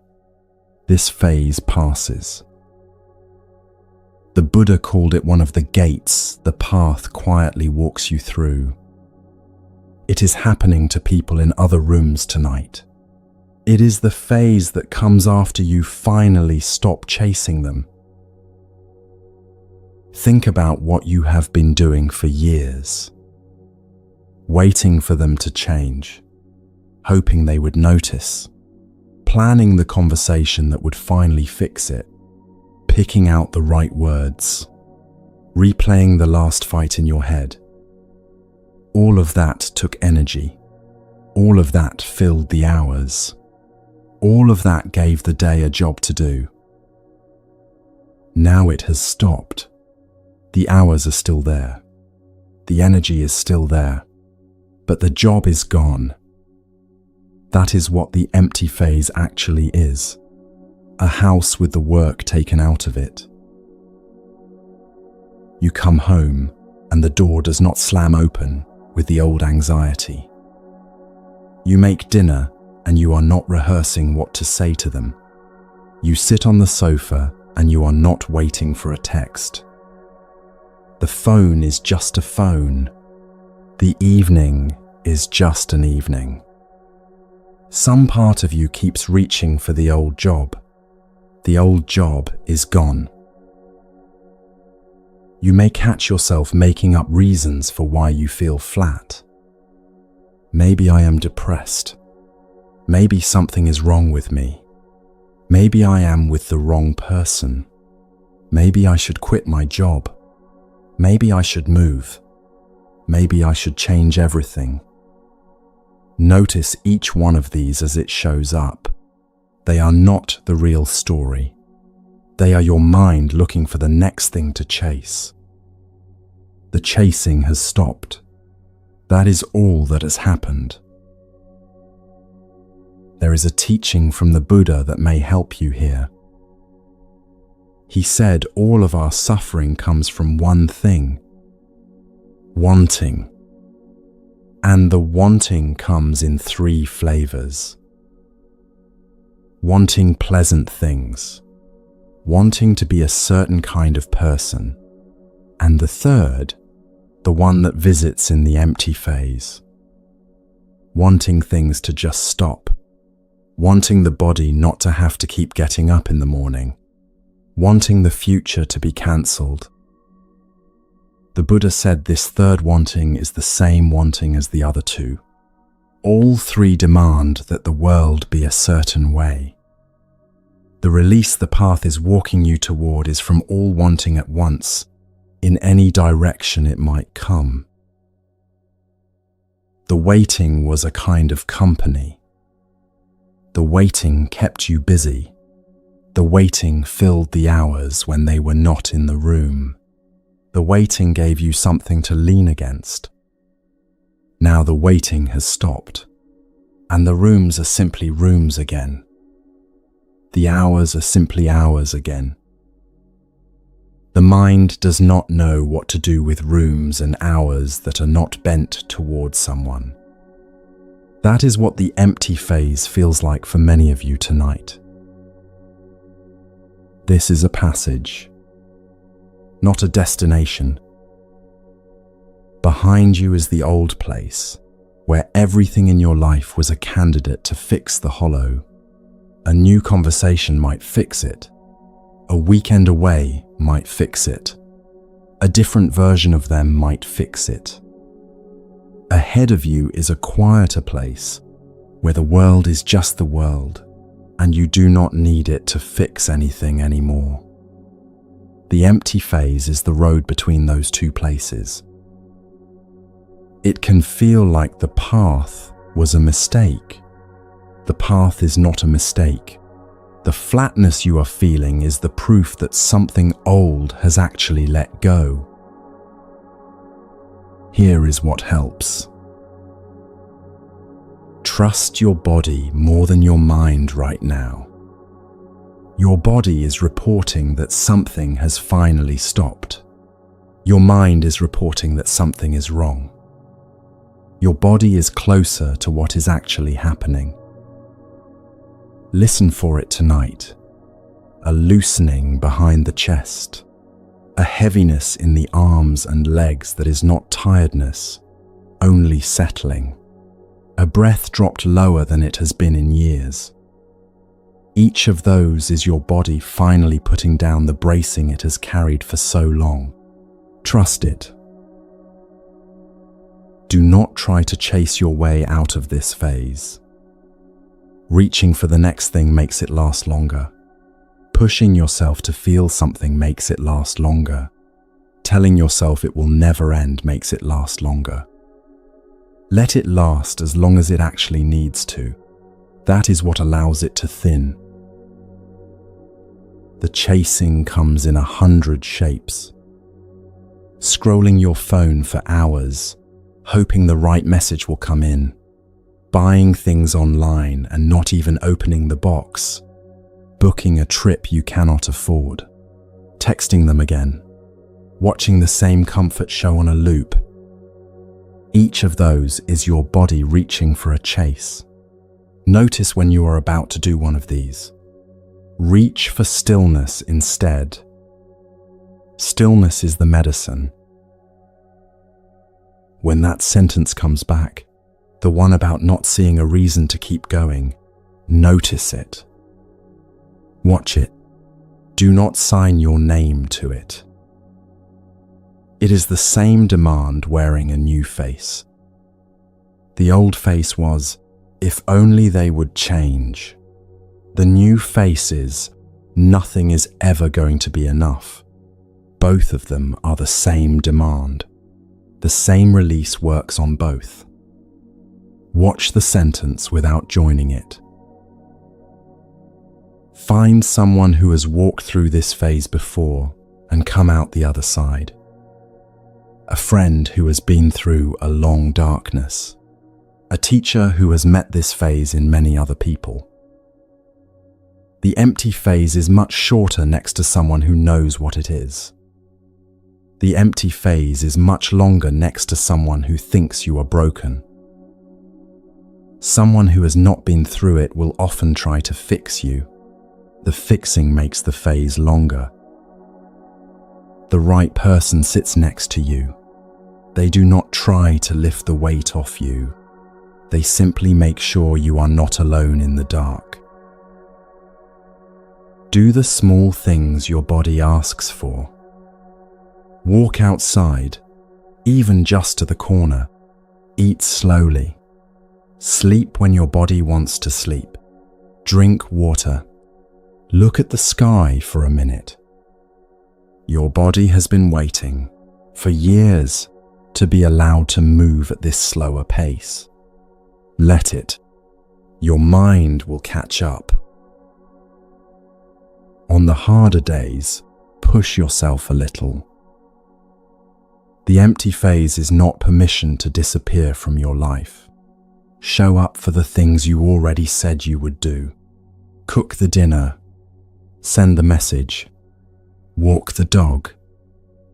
Do them without expecting them to feel like much.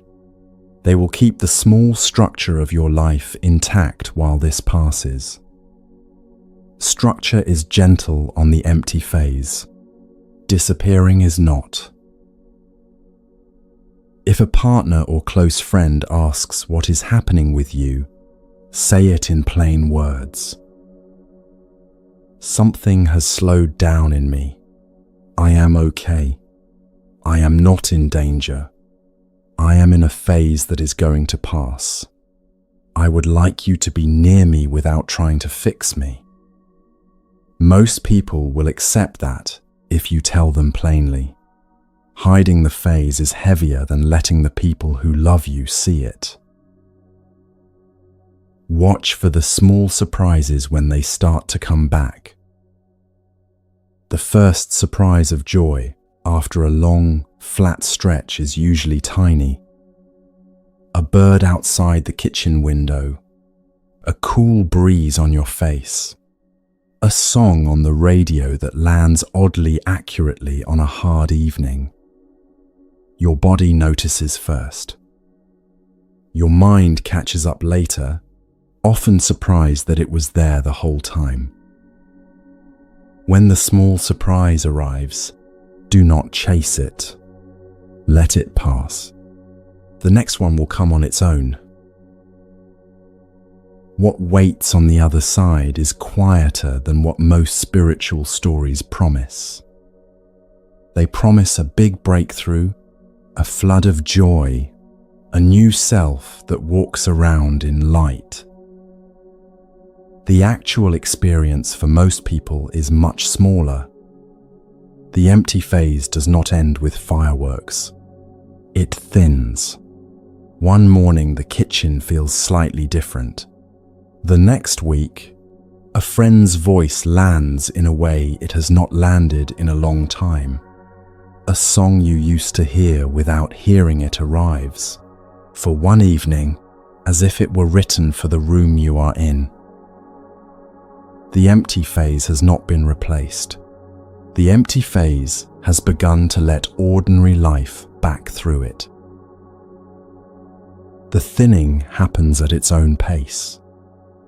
For some of you, a few weeks.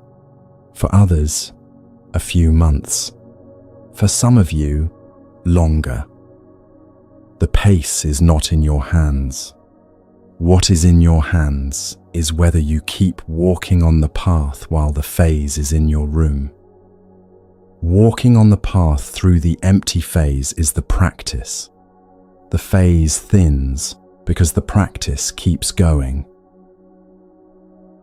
What comes back is enough. The contract you used to hold demanded a lot. The world was always quietly delivering enough. The contract called enough a failure. Once the contract is set down, enough turns out to be what an honest life actually feels like. The morning is enough. The cup of tea is enough. Your body in the chair is enough. The breath you are taking right now is enough. Enough is what the contract was hiding from you. What also comes back is steadiness. The Buddha called this equanimity and named it as one of the 4 warm hearts of the path. A steady attention that is not numb. The calm of a person whose feelings have started arriving at their real, non-blown-up size. Steadiness shows up as a body taking a breath without first arguing about whether the breath is worth taking. The person you were waiting on starts to look different too. Not changed, just visible for the first time. The parts of them you could not see while you were demanding they be different, you can see now. The limits of who they actually are, the shape of their own pain, the way they have been doing what they could with what they were given. None of this excuses what has hurt you. Seeing them is a different thing from excusing them. Often what you find is that they were never able to give what your contract was asking for. Old questions begin to answer themselves. Why did they not come through? Why did the love feel so close to the wound? They did not come through because the contract was asking for what was not in them to give. The seeing is a quiet, almost surgical relief. If you have ever sat with someone in the last weeks of their life, you may have already seen this kind of steadiness. A person who has, over months, let the demands go. What you find, sitting next to such a person, is rarely cold. It is a warm, almost shocking presence. A person with nothing left to demand has, very often, a great deal left to give. The empty phase is the early version of that release, arriving in the middle of your life as a gift you did not ask for. Most people only meet that kind of steadiness at the end of their lives, if they meet it at all. The empty phase is a doorway to meeting it now, while there is still time to live inside it for years. What you walk through this phase to reach is not survival. It is a kind of life most people never get to live. If you have stayed with me this far, something in you has already started the work. The listening itself is a small step on the path through. The mind that found this evening was looking for a way through. The body that has been listening has already started receiving an answer. Trust the small movement that has just happened in you. It is real. It is the beginning of the thinning. Nothing about the world has to change for the next phase to arrive. The kitchen is the same kitchen. The body is the same body. The relationships are the same relationships. The work is the same work. What has changed is the looking. The looking, finally, is no longer demanding. The looking, finally, is just looking. What it sees, when it is just looking, is the room you walked into tonight, changed by nothing, changed by everything.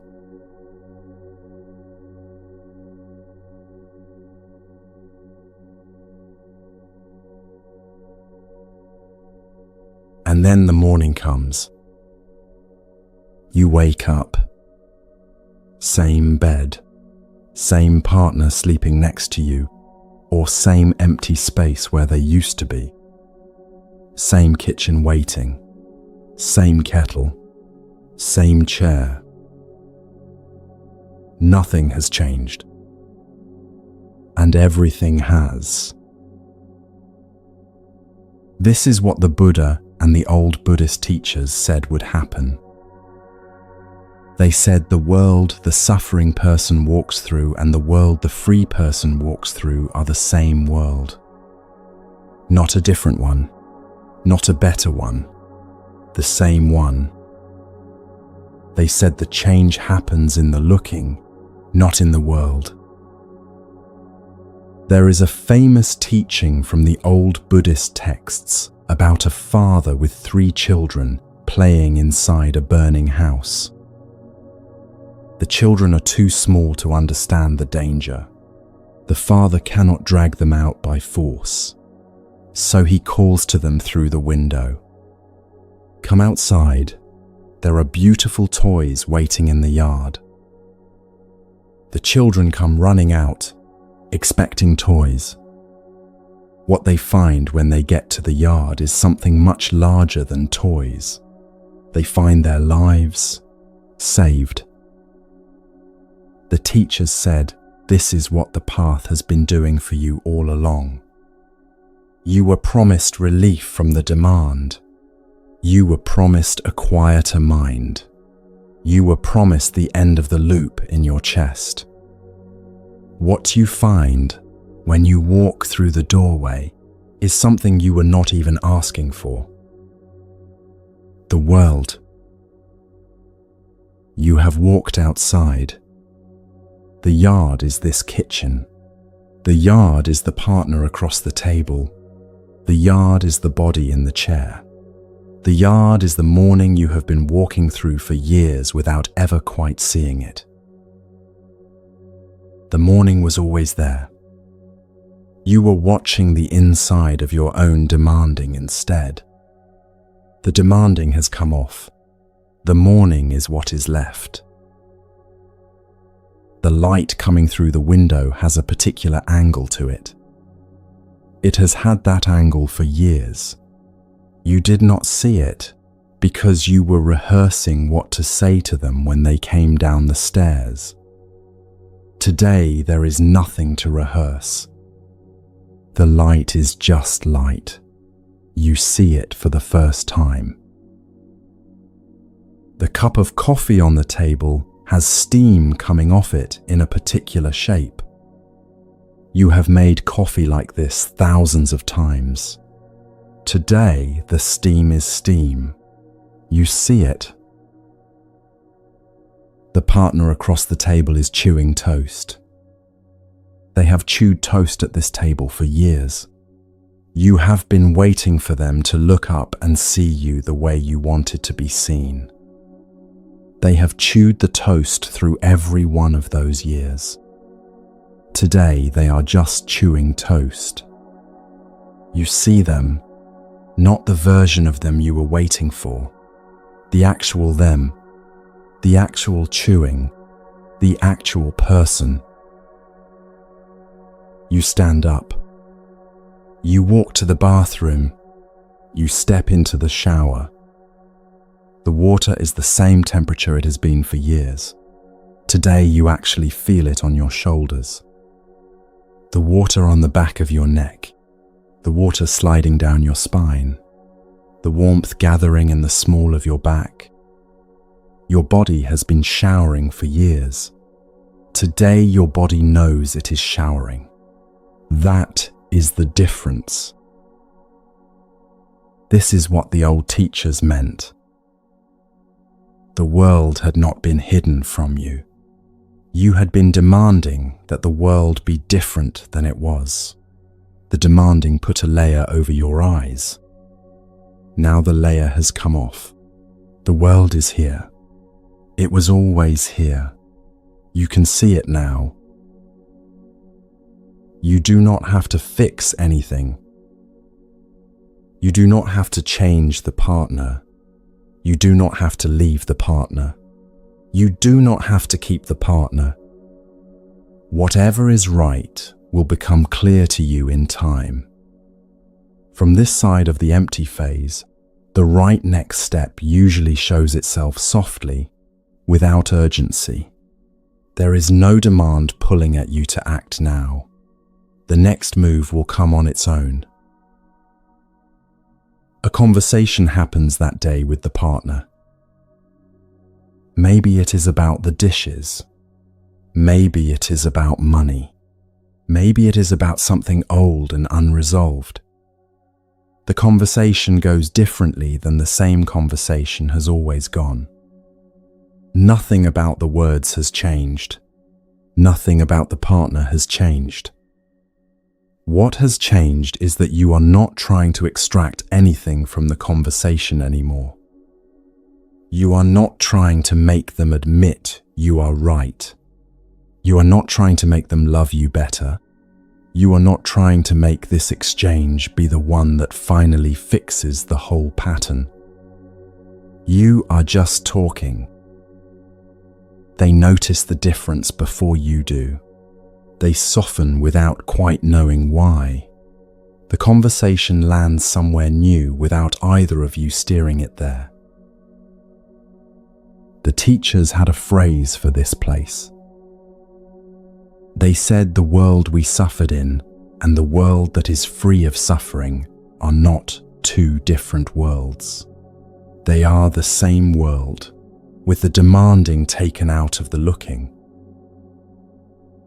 You go out for a walk later that day. The street is the same street. The trees you walk past are the same trees you have walked past for years. Something is different about them. The leaves are arranged in a way you have not noticed. The light coming through the branches is doing something quiet that you have walked underneath 1,000 times without seeing.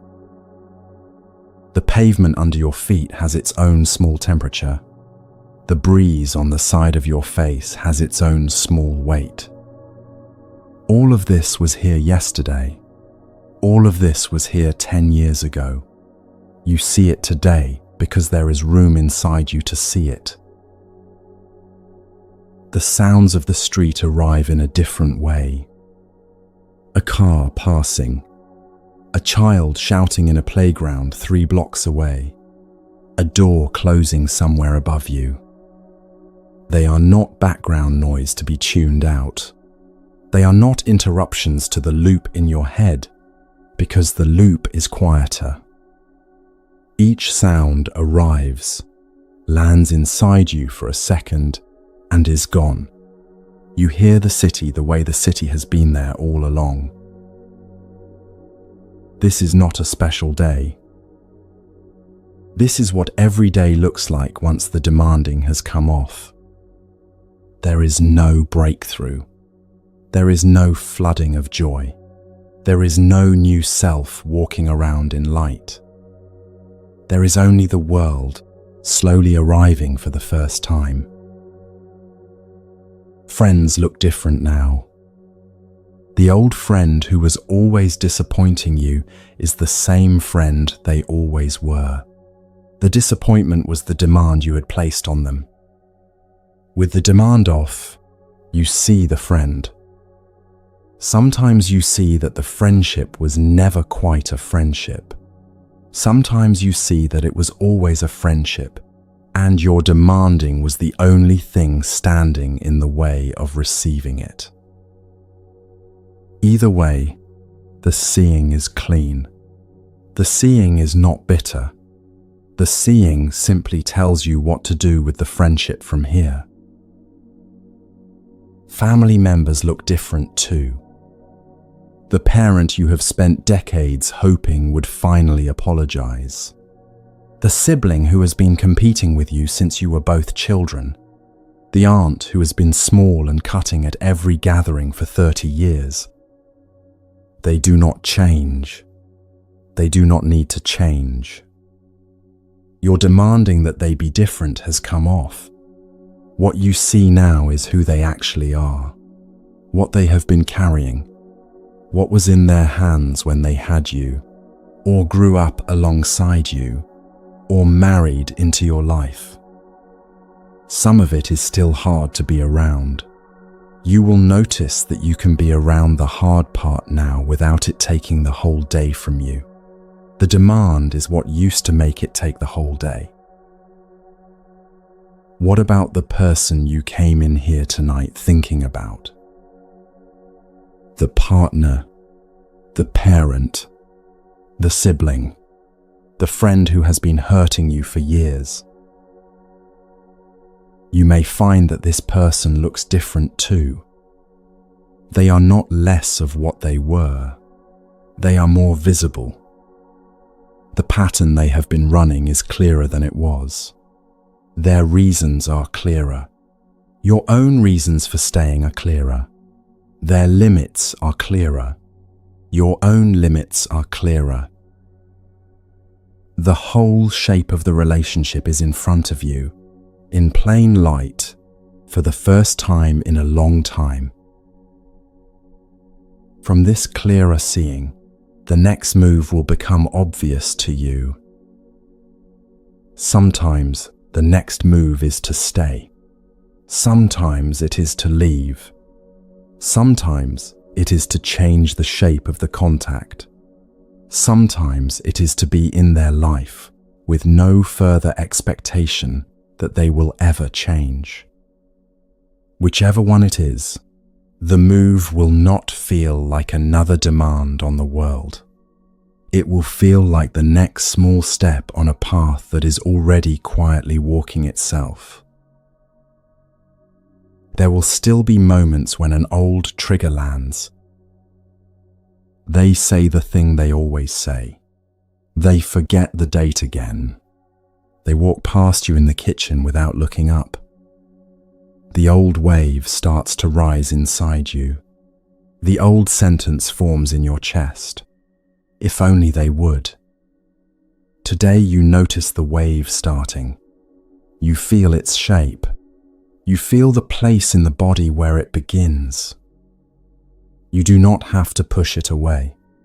You do not have to argue with it. You watch it. It rises.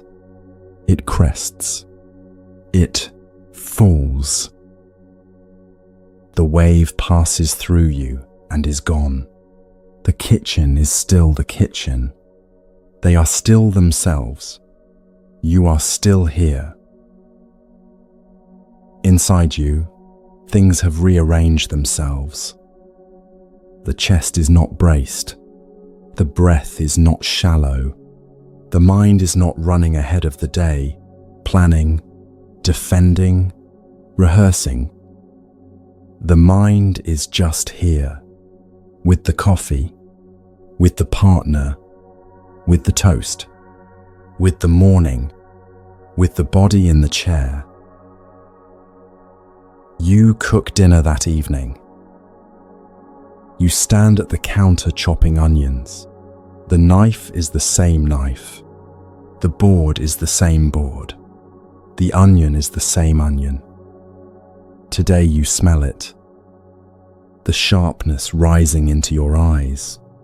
The white rings opening under the blade. The first warmth coming off the pan when the oil hits. You are not thinking about 100 other things while you cook. You are not rehearsing a phone call you are dreading. You are just cooking. The food tastes like food when you sit down to eat it. Your body says, "Oh, so this is what eating has been all along." The night closes differently too. You lie down in the same bed where you have lain down for years. The ceiling is the same ceiling. The dark is the same dark.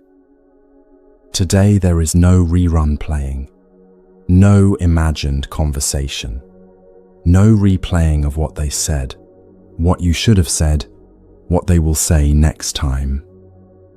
There is just the dark, just the body, just the breath going slowly out of the chest. Sleep arrives sooner than it has in a long time. The body knows it is allowed to rest now. Something else has shifted that you may not have noticed yet. You have started giving things to the people around you that you were never able to give before. A real listening, because there is room inside you to listen now. A patience, because nothing inside you is in a hurry. A warmth that is not strategy, not earning, not negotiation. The teachers said this would happen too.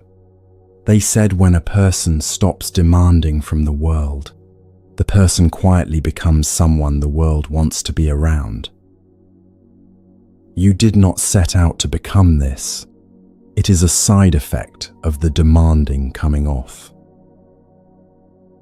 The children in your life feel it before they can name it. A grandchild who used to be a little careful around you sits closer than they did before. A son or daughter who has not called in months sends a message asking how you are. A young colleague stops by your desk to ask a question they would not have asked you a year ago. They cannot say what is different.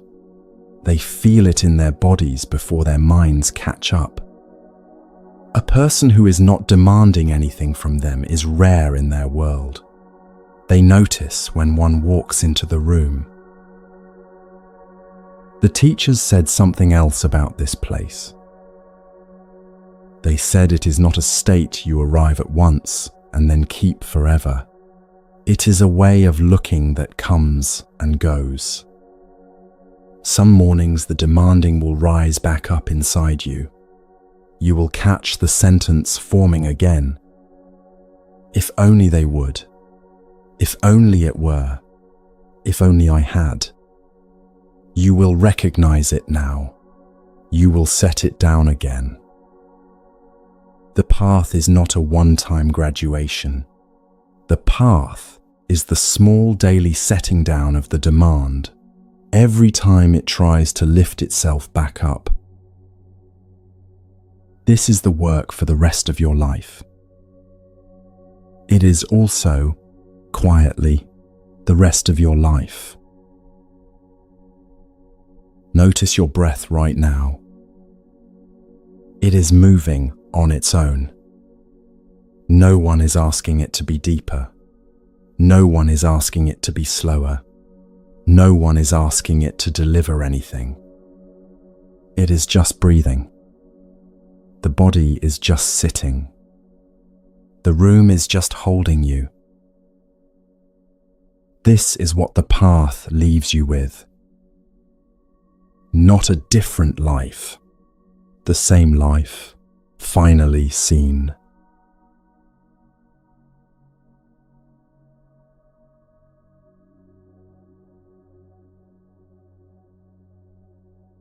And here you still are. The same room you walked into tonight. The same body in the same chair.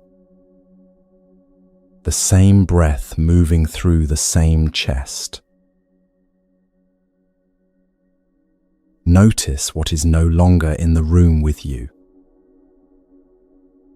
The sentence that arrived in your head when you started listening. The if only. The waiting. The bracing. It came in here with you. It is not going out with you. Your breath is moving on its own now. No one is asking it to be deeper. No one is asking it to be slower. No one is asking it to deliver anything at all. The body in the chair has nothing to do, nothing to plan, nothing to fix, nothing to win. The room around you is just holding you. Same walls. Same light. Same evening. Nothing has changed. And everything has. Stay here for as long as you need. The breath will keep going. The body will keep sitting. The room will keep holding you. There is nowhere you need to be. There is nothing you need to carry out of here. What came in with you can stay behind.